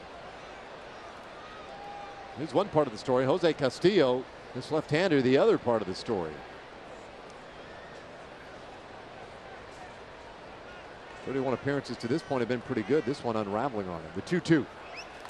And it's up the middle. Base hit. Kiner Falefa around third. He'll score. DeShields to third. Chu with an RBI single. And it's 6-3 Rangers. And I'm not sure those are Chu fans we're hearing out there tonight. No, I don't think so. Well, Chu got behind in the count, so he had a battle. Again, the lefty's not throwing that well tonight, but he's had a good season. He hung one, and Chu took advantage of it, ripped it up the middle. That's what you hope when you get behind 2 strikes. The left-hander will hang a curveball, throw you one you can handle, and you'll take advantage of it. That's just what Shin-Soo did. 5-run innings so far. Castillo is done. We'll be back in a moment.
Men on the corners. Elvis Andrus, 10th batter of the inning, and a new pitcher on for San Diego. And the first offering from Robert Stock is off the plate for a ball. Good solid numbers for Stock. Another bullpen pitcher with a good arm, good opponent's batting average. Slider for a strike.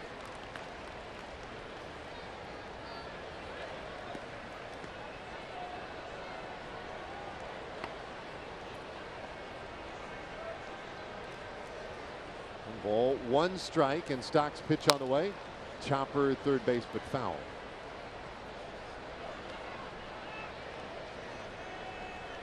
So Eric Lauer, who was annoyed when he was removed from the ball game, he'd given up the single to Andrews to start the inning.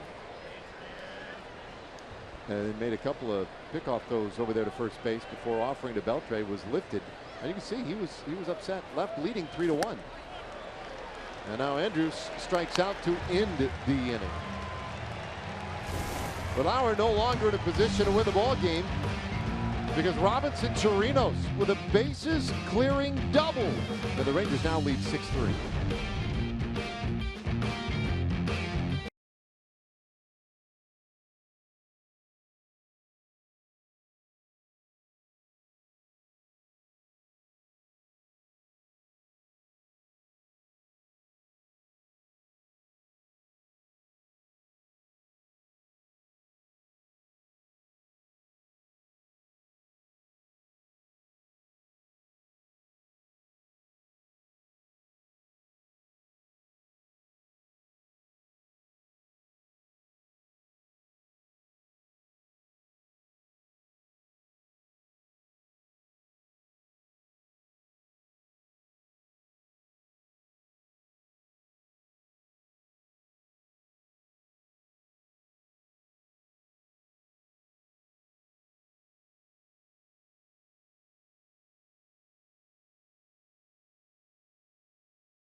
As we go to the bottom of the 6th inning.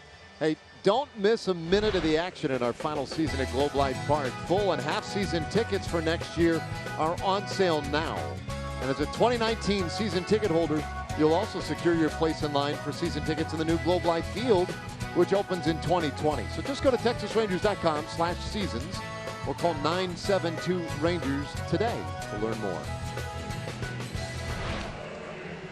All right, Martin Perez on here in the 6th inning. So Gerardo done after 4 innings. And Perez will be the first man up out of that pen. Yeah, Banny said he was going to use Martin in key situations. Going to find out whether he can adapt to that role out of the bullpen. The Rangers have a decision to make as far as his option goes. And some hints that they might not pick it up, but that decision, I don't think at this point in time, has been made. Martin still has a chance to make that decision, a hard decision for the Rangers. Well, he gets a pinch hitter here, Jose Pirela. We'll start this 6th inning. The lefty's 2-0. There's a strike, 2-1. It'll be interesting if we can get enough looks at Perez out of the bullpen to see if, you know, maybe the fastball plays up a little bit. I mean, he was throwing 96, 97 as a starter. I don't know how much more you can expect to get out of the fastball. 2-2. Well, sometimes too, though. I mean, with sinker ballers, you can throw through that break a little bit, through that sink. Maybe if he's used more often, the arm has a little fatigue or something to it. Maybe he gets more sink used more often. That one way up and out of there. Who knows? We'll find out. Yeah, I think it doesn't necessarily come into play as much as a reliever where you don't need a wide repertoire of pitches, but as a starter, the thing he needed to do, in my opinion, was improve his curveball, his slider, and his changeup. He tended to throw a lot of fastballs, and if he didn't command it and it didn't sink, got hit around a little bit. And in order to keep them off the fastball, I think there was some need to improve on the off-speed pitches.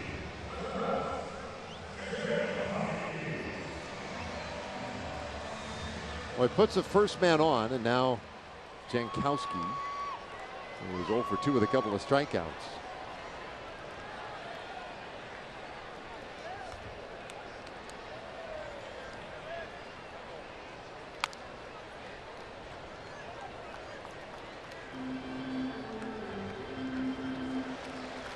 The Rangers back to the 3-run lead. They led early 1-0. Jeff Bannister using the opener and then his primary pitcher after that, and so far working again as it did yesterday.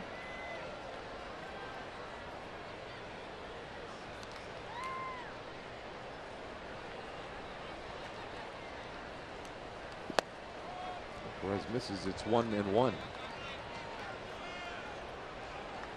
I did see that the Oakland A's on our out-of-town scoreboard lost today in Tampa. A rather hotly contested game at the end. 7-5. Tampa Bay won that one.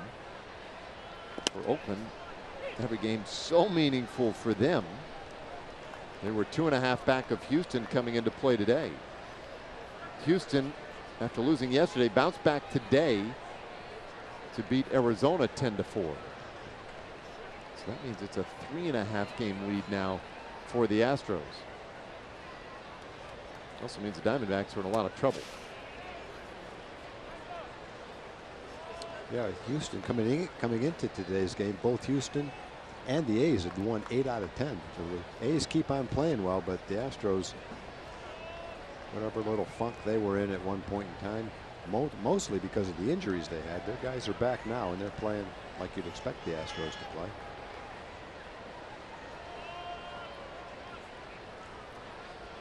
2-2 pitch, and that one fouled away. So the Dodgers crushed St. Louis 17-4. The final score today in St. Louis. A couple of teams still in the hunt, and for the Dodgers, I believe that vaults them over Colorado now, because I think Colorado lost today. Poke around looking. No, they're losing, but it's only in the 7th inning. But the Dodgers, so at the moment, tied with them. Ground ball, second base. Odor to second one. The relay in time, double play. 4-6-3 twin killing. Clears the bases. They had to turn that quickly because Jankowski gets down the line pretty well. And it wasn't really a hard hit smash, but Ruge gets rid of it quickly, throws it hard, and a perfect throw to Elvis, right where you want it. Chest high, allows Elvis to catch it and throw it all in one motion. Elvis fired it to first, and they were able to turn it on a fast runner.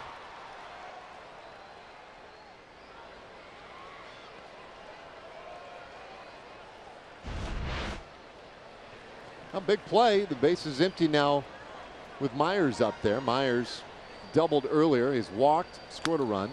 He's also grounded out once, and you can make that twice. Inning over, and we'll go to the 7th. Rangers up by 3.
And among the many roles that Adrian Beltre plays on this team, one of them will be used again this week when they get home. He will be the judge in Kangaroo Court. There are actually 3 judges, and I'm fascinated by Kangaroo Court, especially with a bunch of young guys that had just been called up. I asked Adrian, how are they supposed to know the rules? And he just smiled sheepishly and said they just have to know. But in fairness, most of them are pretty simple, like don't wear holey jeans on the road, or don't use your cell phone or go on social media during a game, or pick up your towel in the clubhouse and throw it in the bin. If you don't do those things, you will be in the box. That means you will be fined, and then the Kangaroo Court will be in session when they get back in town. A guy can definitely plead his case to Beltre and Shin-Soo Choo, who's one of the other judges, but if he loses his appeal, then the fine is doubled.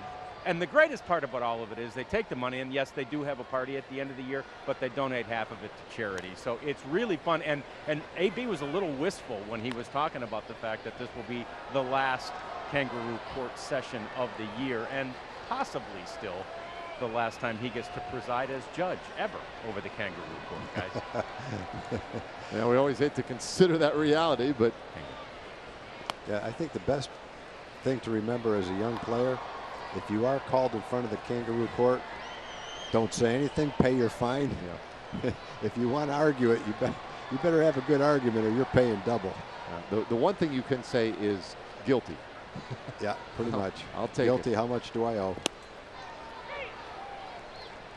2 balls and a strike to Beltre. So Strom, the new pitcher, a left-hander, making his 36th appearance.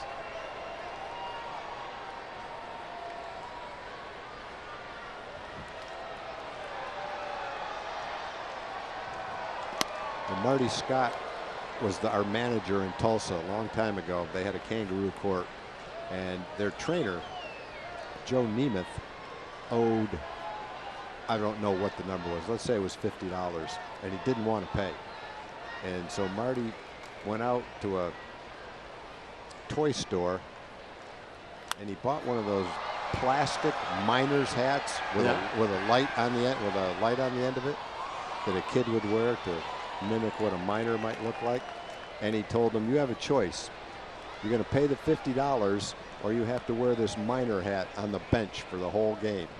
And so he chose to wear the miner hat on the bench. So there's our trainer. He's got a miner hat with a red light on it sitting on the bench. And they took a picture of him once they realized what was going on. They took a picture on him, put it in the newspaper, and he was all hunched over in the corner of the dugout with a sad look on his face. It was so funny. Nick Capra, who's I think a coach now with the White Sox, has been for a long time, was one of the players. And he told Marty he was going to fake an injury out on the field, so Joe had to go out with a miner's hat on. That ball smacked into the left field corner by Beltre. And another double, his 3rd of this series. And all 3 of them have been hit pretty much the exact same way. Line drives down the left field line past the left fielder. There we go, tied with Big Papi now. 11th all time, 632 career doubles. The 3rd one he's hit like that. In this game, he also hit one just as hard as that to left field that Hunter Renfroe ran down at the warning track and made a nice running catch on. So you combine that with doubles in his last 2 at-bats last night, and in his last 5 at-bats, he's hit the ball hard 4 times. In fact, his first time up, he hit the ball solidly to right field, too. It was a fly ball, but making solid contact right now. He's also walked and scored a run. Odor takes strike 1. Rugi 0 for 3. Can't remember where we were headed earlier this year where we got to witness a little bit of the Kangaroo Court on one of our charter flights. And it was it's fun to see. We didn't get to take part in it, which is good because there's not a lot of winning in Kangaroo Court. Ball and a strike to Odor. Seems to me wearing the miner hat that you get out of your fine and everything, but that the next time they have Kangaroo Court, it wouldn't shock me that somebody would pull out a sheet of paper for wearing a miner's hat. Should have paid your fine.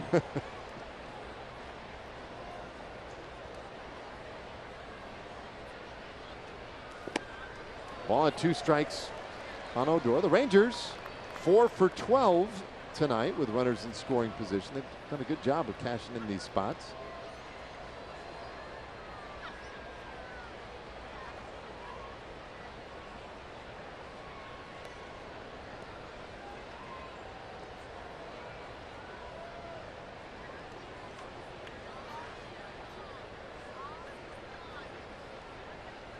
Strom, the lefty, part of the reason he's out there this inning is because of Odor. 2-2. Profar waiting on deck, then another lefty in Gallo.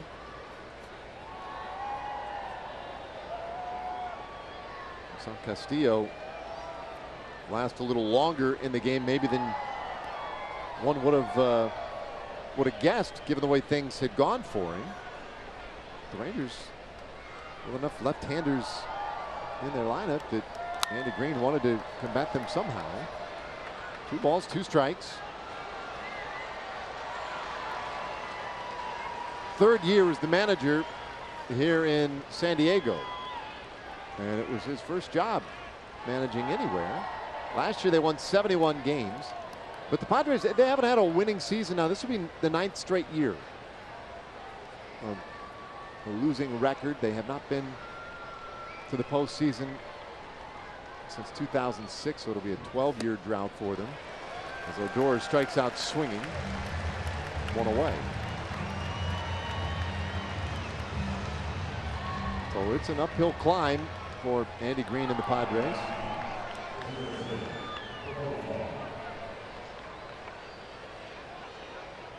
They like him here, though. A.J. Preller, formerly with the Rangers, and in his 4th season here in San Diego, extended Green's contract through the 2021 season. So they're committed to their young manager.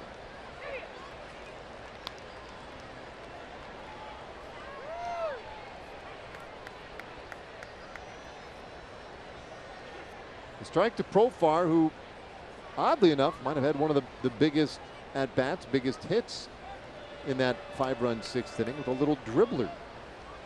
That went about halfway to 3rd base.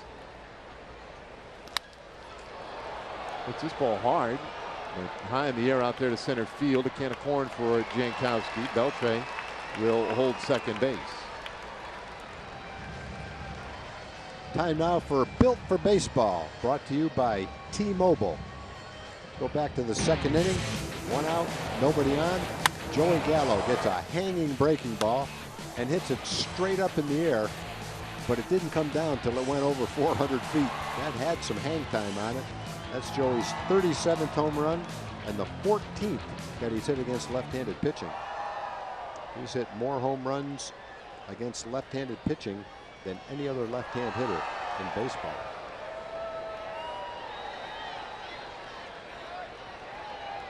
Yeah, been another real good year. Now closing in on 90 RBIs this year. And he takes outside for a ball. He's walked 70 times to go along with 37 home runs, so his on-base percentage a little shy of 320.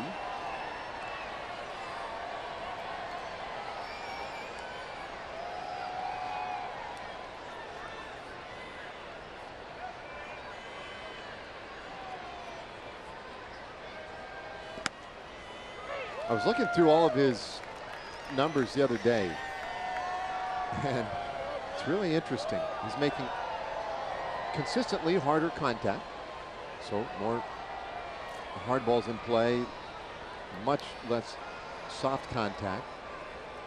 Yet, you know, certain things haven't worked out quite as well in terms of like the on-base average has gone down a little bit this year. He's going the opposite way a lot more. He's hitting the other way more, and people have brought it up a ton. We've seen all the various shifts and outfield alignments that we have seen, but he's made a real effort, and he has learned to go the other way. The home run the other day in Anaheim the other way that was very impressive, well over 400 feet. His all-around game He continues to get better, and he could not hold up. He strikes out here, and the inning is done. The Rangers leave a man at second base. They stand and stretch tonight for the Rangers with a 3-run lead.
Fun.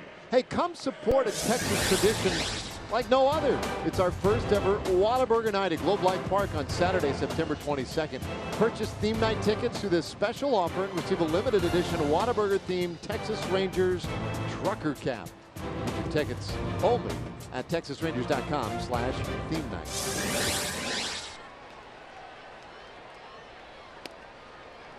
Martin Perez goes to work here in the bottom of the 7th inning and delivers a strike to Franmil Reyes.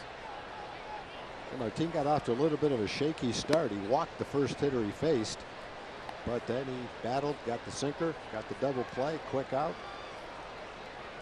As it was, he got through the inning quickly, even with the leadoff walk.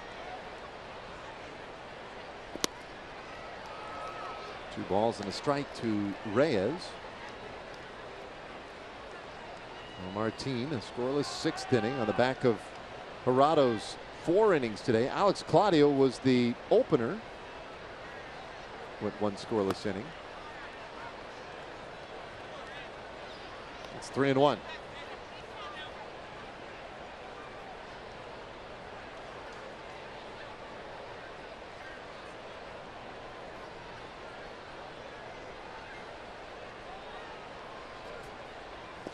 There's a swing and a miss. A full count now.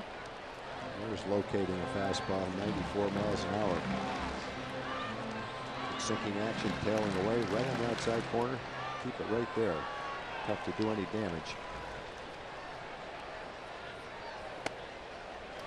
And he misses with ball 4, so walks the leadoff hitter again here in the 7th inning. Now looking ahead to tomorrow, we'll wrap this thing up. And our Ford pitching probables. Mike Minor will go for the Rangers.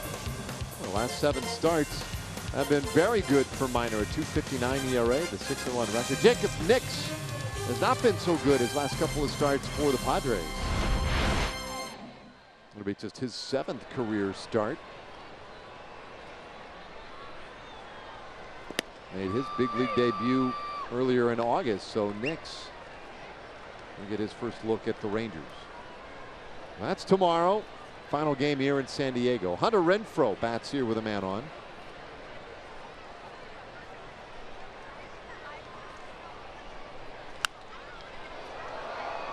Oh, 0-2 the count. It's the 5th relief outing for Martin Perez. Joined the bullpen at the beginning of September.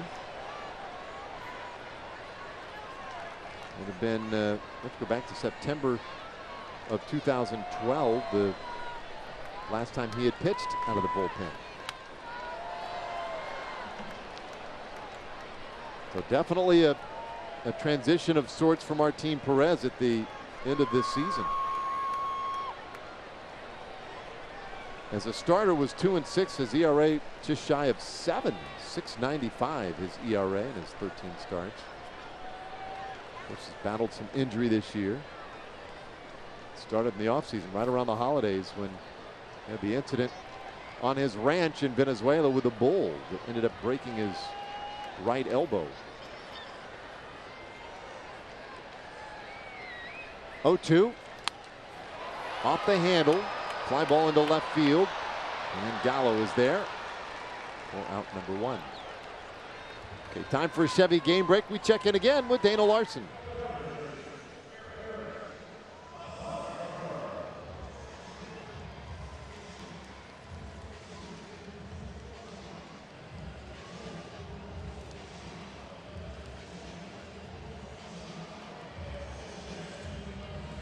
Yeah, getting hard to imagine Oakland winning the division now. They made a heck of a run. I don't know if they have any games left against Houston. They don't. They don't? No. Then it's going to be difficult. And Houston, I think, finishes with 4 in Baltimore. Oh, well, that's going to be really difficult then. Hosmer taking a healthy rip there. Eric Hosmer 1 for 3 today with a 3-run homer in the 3rd.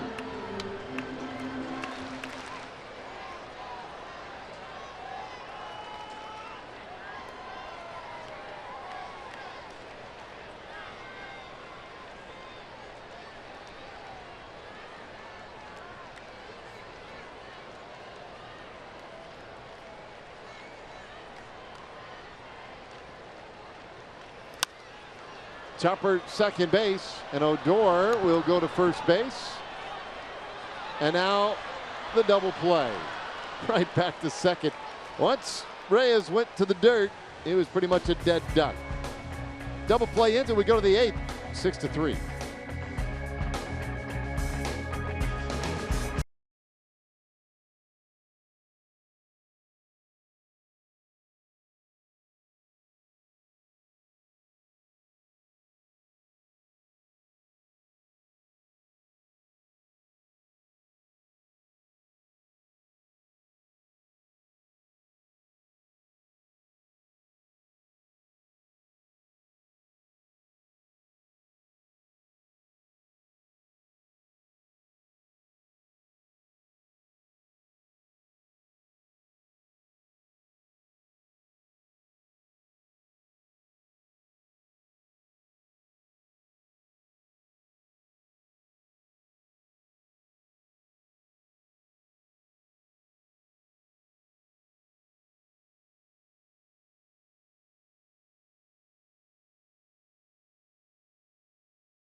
Help the American Red Cross provide meals and shelter to these families. Donate today by going to redcross.org or text Florence to 90999 to give $10 to American Red Cross Hurricane Relief.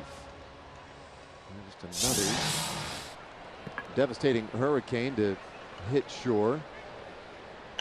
And here we go to the 8th inning. Rangers up 6-3.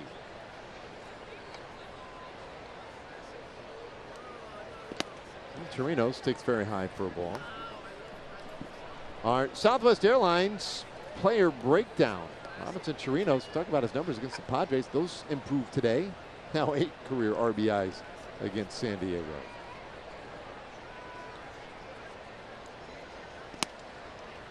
1-1. Yeah, with the 3 RBIs today, Robinson's knocked in 39 runs in his last 48 games. His RBI total over 60 now, 61. It's been another real good year for Chirinos. Takes inside.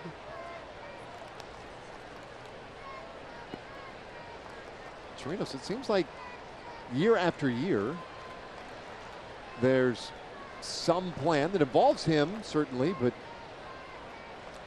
the team has turned over a lot of catchers over the last couple of seasons. And Chirinos has been the one real constant. High fly ball out to right field. And there's one out in the 8th inning. Remember the Jonathan Lucroy experiment that did not take, and there was some assumption that Lucroy would be the man, and maybe for years to come. But Chirinos, now it's 4 straight years that he has been the primary catcher for the Rangers.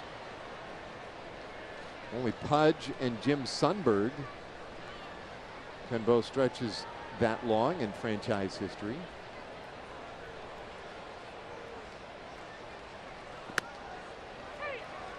Willie Calhoun pinch hitting here, and he takes strike 1.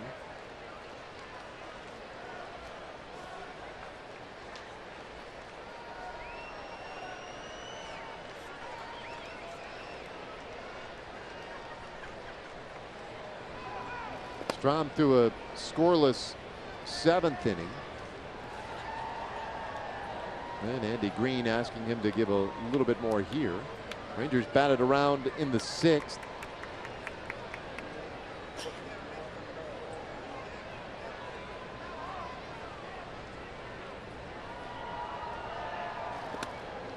That one a strike. 1-2 to Calhoun.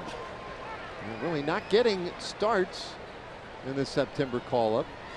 And he may. I think he may even start tomorrow, but by and large, he's getting his at-bats as a pinch hitter now. He is 0 for 8 on this trip.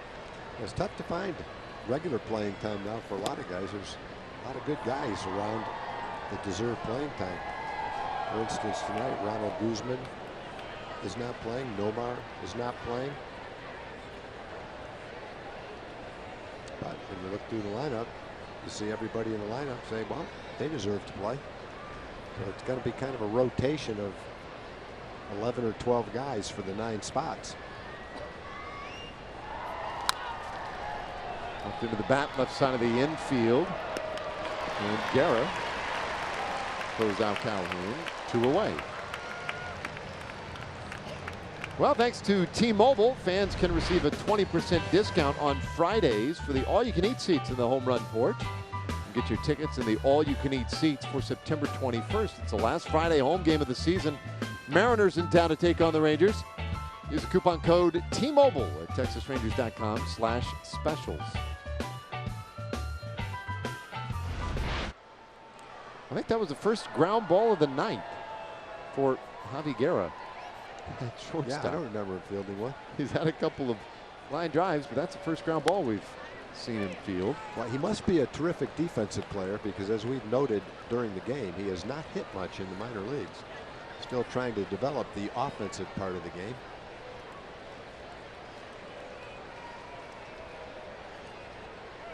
He's the first person to start at short this year besides Freddie Galvis.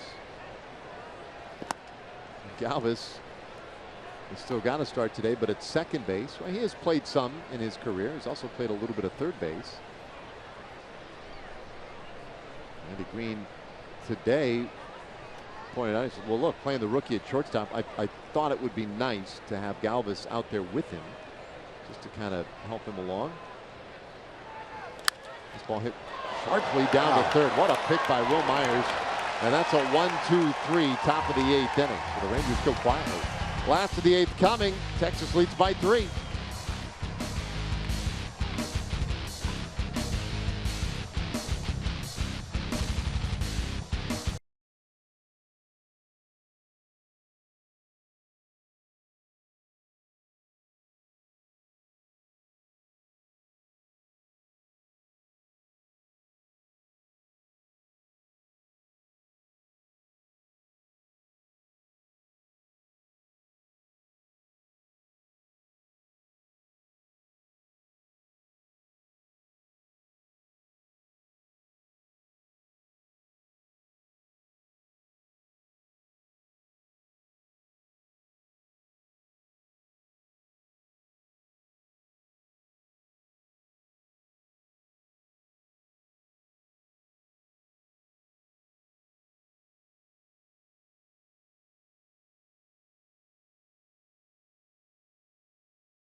No hidden fees.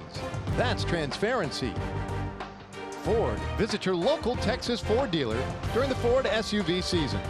Ford is the best in Texas. And by Shiner Light Blonde. It's light done right. Oh, it's Fandemonium. Rangers fans can get $1 tickets, $1 parking, and $1 hot dogs for the 105 day game on Wednesday, courtesy of 105.3 The Fan. Rays and Rangers the game. It's also the last dollar hot dog day of the season. Use the online coupon code 1 at texasrangers.com/specials to take advantage of Fandemonium. Well, this is one of the gutsier things I've seen in a long time. Yesterday's starter coming back on no day's rest to pitch in relief. Inspirational. Well, we mentioned that Connor's getting an opportunity to be on the mound frequently, not for long stints. Yesterday was a quick one, but I think it's good for him. Be out there as many times as you can. Get the feel for the mound. Get the feel for seeing if you can get your breaking ball over. Throw your fastball for a strike. Get quick outs on pop-ups to the catcher. Yeah, you get an out with one pitch over and over again. You pitch every day. Nicely done. One away. And Martin got through 2 innings quickly. He did walk the leadoff hitter twice, but in both innings, Rangers turned a double play.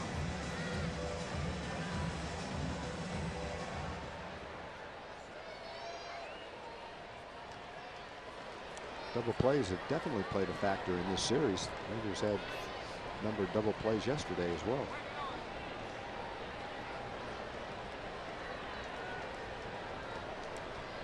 One out now for Freddie Galvis.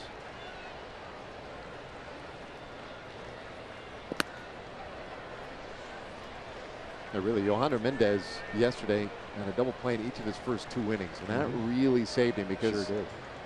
There was a little stretch in there where you wondered if he was going to be able to go very deep. 2 balls, no strikes to Galvis, who has a couple of hits tonight.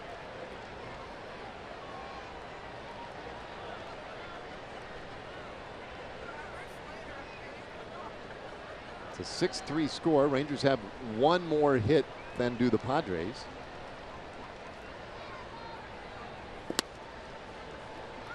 Sounds like yanks out one inside. 3-0. So Connor Sadzik and Jeff Bannister today, earlier this afternoon, said, you know, with him pitching just 1 inning yesterday, and that was always the plan, he loves that idea of being able to bring him back out today. And I had a feeling if this game was going to be a Rangers lead late that we might see Sadzik. And I think Banny, among other things, he just wants to see how a guy responds to such different days like that. And there's a walk to Galvis. I think it's obvious the way the Rangers are using Connor that they want to find out everything they can find out in September. They'd love to see him pitch well enough to be a strong candidate to make the bullpen next year. He's got a big kid, great fastball, makings of a good off-speed pitch. He has exactly what you're looking for in a power arm to pitch late in a ball game. So they're going to give him every opportunity to show what he has here in September. And he comes back after missing with his fastball to walk a batter. Comes back with a breaking ball to start Guerra off with a strike.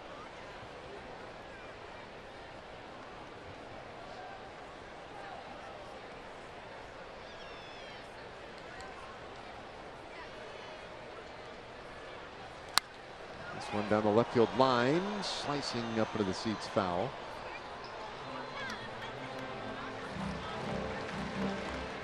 Sadzik ahead 0-2. A couple of rookies going at it here in the 8th inning. It's September. You get these matchups. Big moments for both these guys. Garrett today 0-2 with a walk. Galvis over at first base. And that one a little bit high.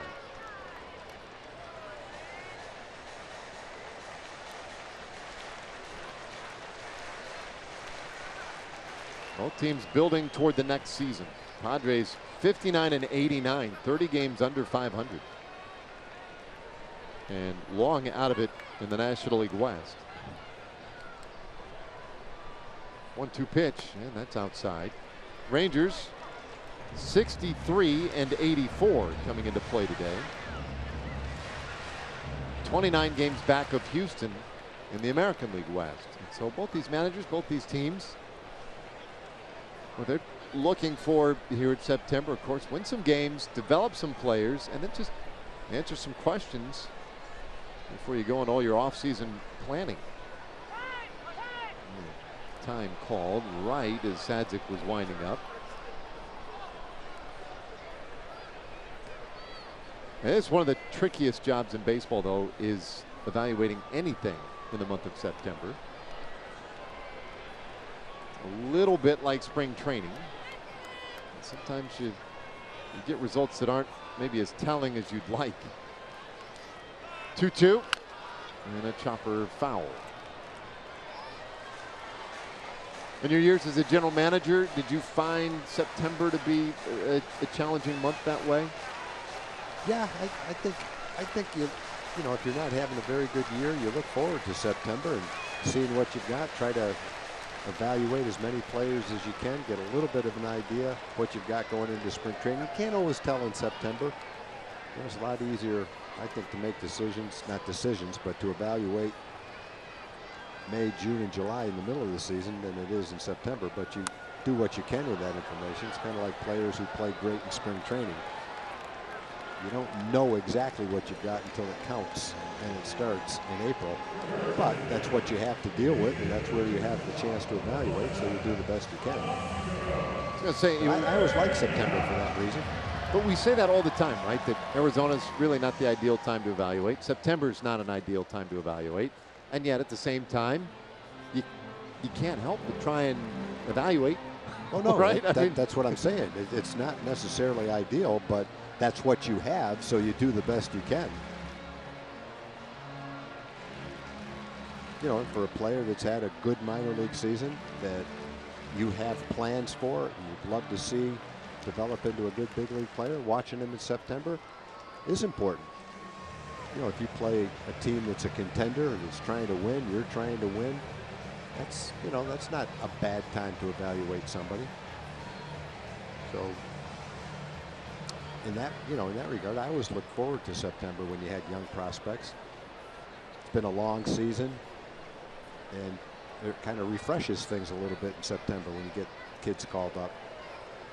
You can say, well, the games don't matter. Well, they matter to every single player that's out there.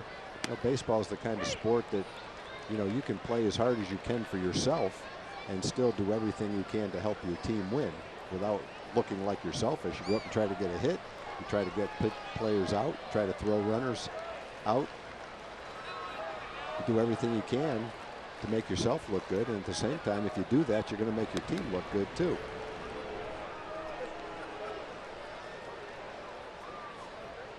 So, you know, very seldom do you see a September where, you know, you'll see people say, well, they've thrown in the towel, they're not trying. That's never true. I haven't seen a young player get called up to the big leagues in September that didn't try in my life, and you never will. Whoa, that's about as much as you can pull a ball right there. It's hard to pull a ball that far to the right.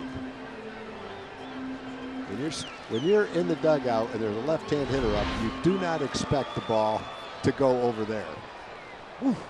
Boy, they all got out of the way too.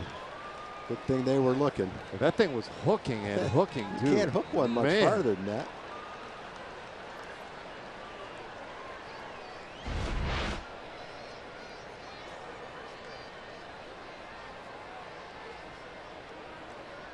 Well, two-strike pitch, up and away. I think you can get a lot more feel for a player in September in the big leagues than you can in spring training, because, you know, for a lot of spring training, you're not seeing the regulars. So if you're a pitcher, you might not be facing the regulars. If you're a position player, you might not be batting against the best pitchers that the other team has to offer until right at the end of spring training. But when you're playing in the big leagues in September, you're facing the best every time you go out there. Back-to-back strikeouts for Sadzik. 2 in the 8th. We go to the 9th inning. Rangers up by 3.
Fox will be the new network home of Thursday Night Football, and the schedule we have on Fox this year is loaded. One huge can't-miss matchup after another. Thursday Night Football coming to Fox, Week 4. Now it's a game. It's going to be awesome. Meanwhile, here we go to the 9th inning. Rangers trying to add to their lead, 6-3 the score. The 2, 3, and 4 hitters coming up against Miguel Diaz. Numbers for Miguel Diaz on the season. This will be his 8th game. ERA's a little inflated. 13 innings, 25 strikeouts. That just doesn't jive very well. 13 innings, 25 strikeouts, and a 6.23 ERA. He's been either striking them out or getting bombed, I guess. Giving up a couple of home runs, 14 hits in 13 innings, but he must have good stuff with almost 2 strikeouts per inning. He's the 5th reliever used by Andy Green tonight. A guy who has been used for multiple innings most of the time. And pumps that one in there to Chu. 1-1 the count. In fact, in 5 of his 7 relief appearances, he's gone at least 2 innings. There's a ground ball, second base, right to Galvis. 1 away.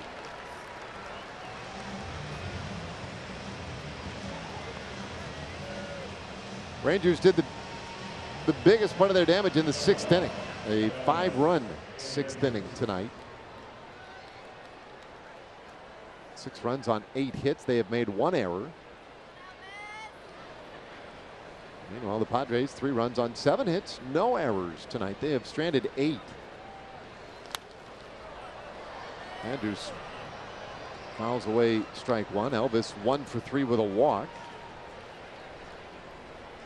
So a little better night tonight for Andrews. Just 4 hits on this road trip. A 3-city road trip. Started in Oakland, went to Anaheim, and now wrapping up the series tomorrow here in San Diego. 2-1.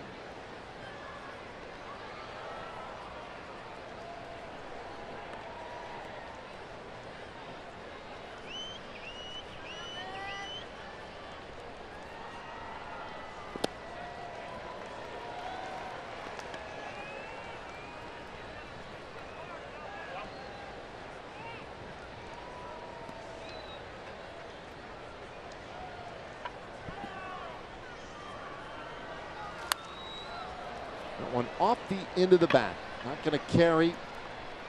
2 out here with the 9th inning.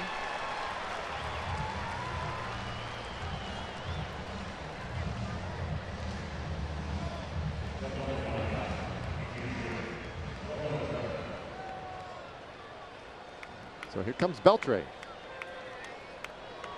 Beltre, the veteran, 39 years old, playing in his 21st big league season.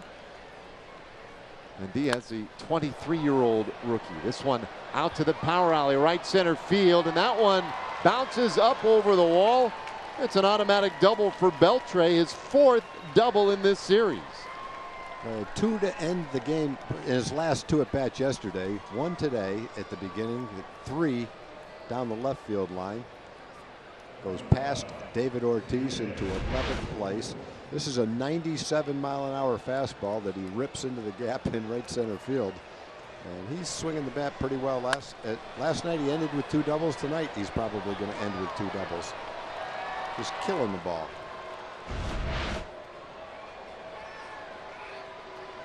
And he had 1 taken away from him today. Might have been another double. That Hunter Renfroe made a nice running catch up against the wall in left field.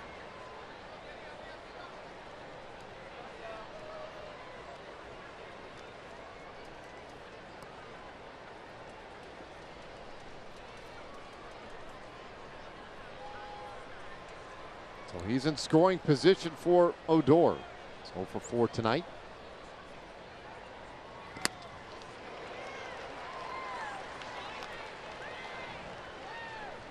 His timing's off just a little bit. He's got that high leg kick, and you have to time it just right, so you get your foot down right at the right time. His timing was so good for about 2.5 months. Just a little bit off right now.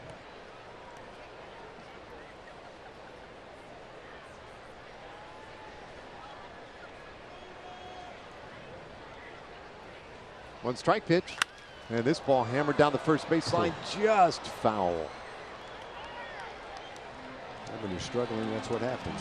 Instead of being a foot fair, it's a foot foul.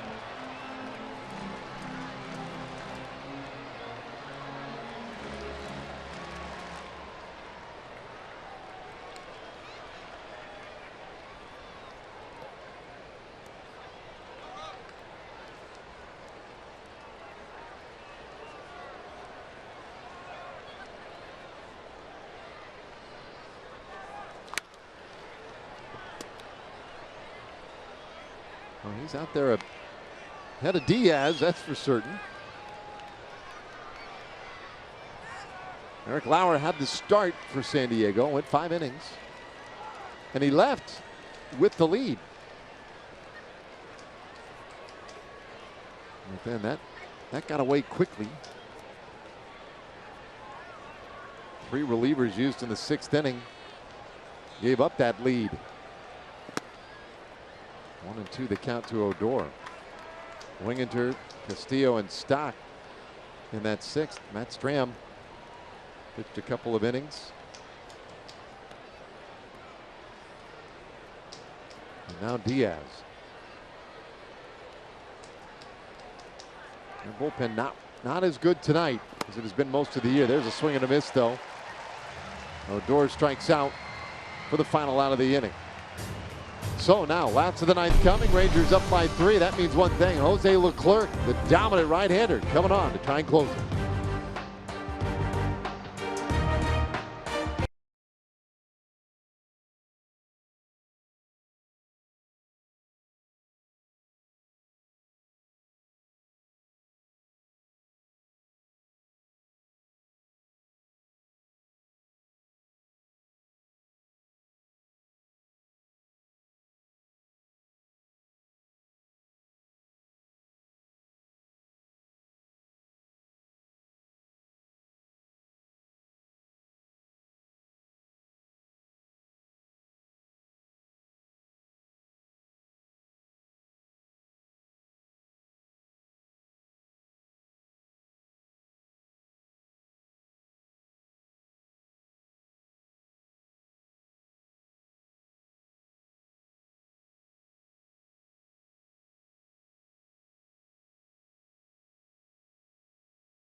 We go to the bottom of the 9th inning.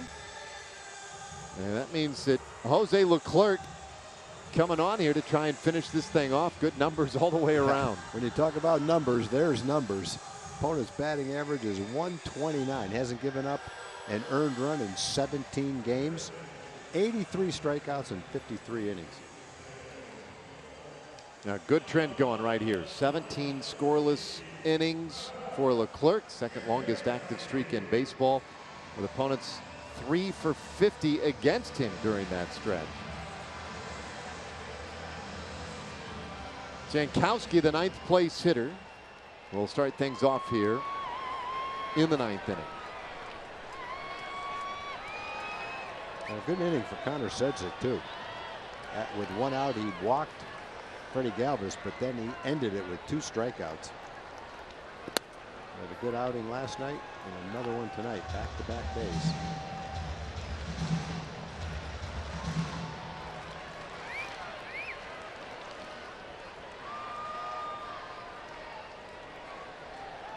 Leclerc's 1-0. He misses badly.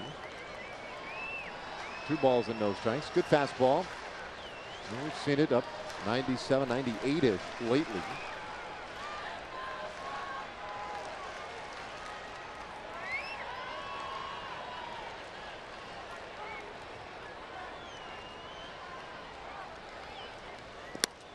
There's a strike.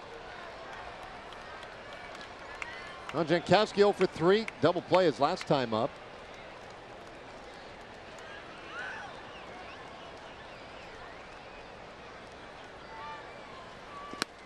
Today batting in the 9th spot in the order because his manager went with the pitcher batting 8th. The idea was that Jankowski could be kind of a leadoff hitter in front of the top of the order. And coincidentally, here he is leading it off in the 9th. Bounces up to the plate. It's a full count. So I guess hat tip to Andy Green.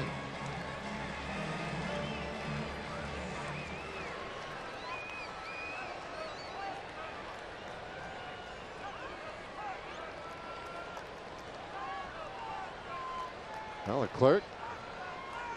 A long look in. Big pitch right here. The payoff on the way. And a bouncing ball right side. And Odor right there. 1 away.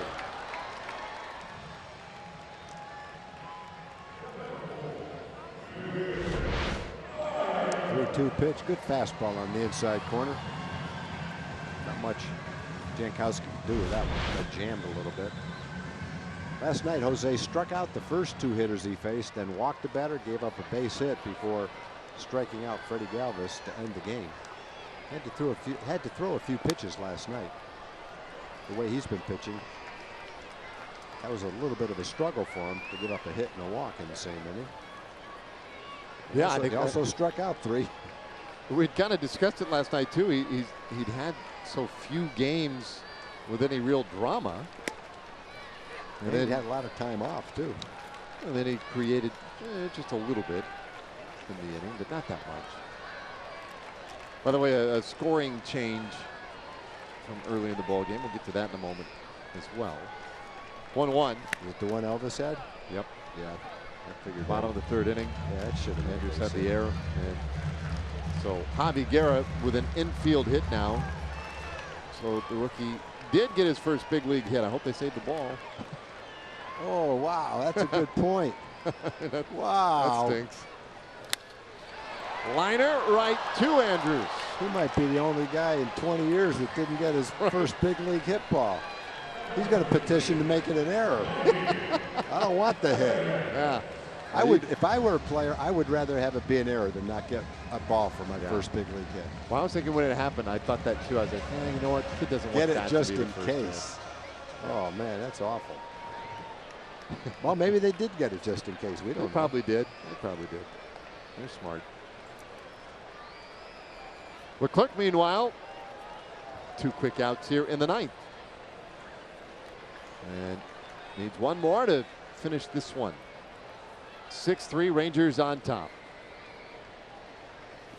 And a big swing and a miss by Franmil Reyes.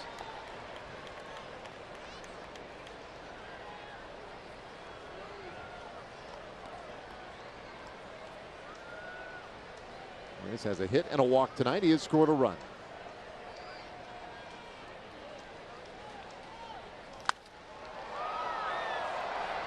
Fly ball down the right field line. Chu into that corner, and not enough room down there.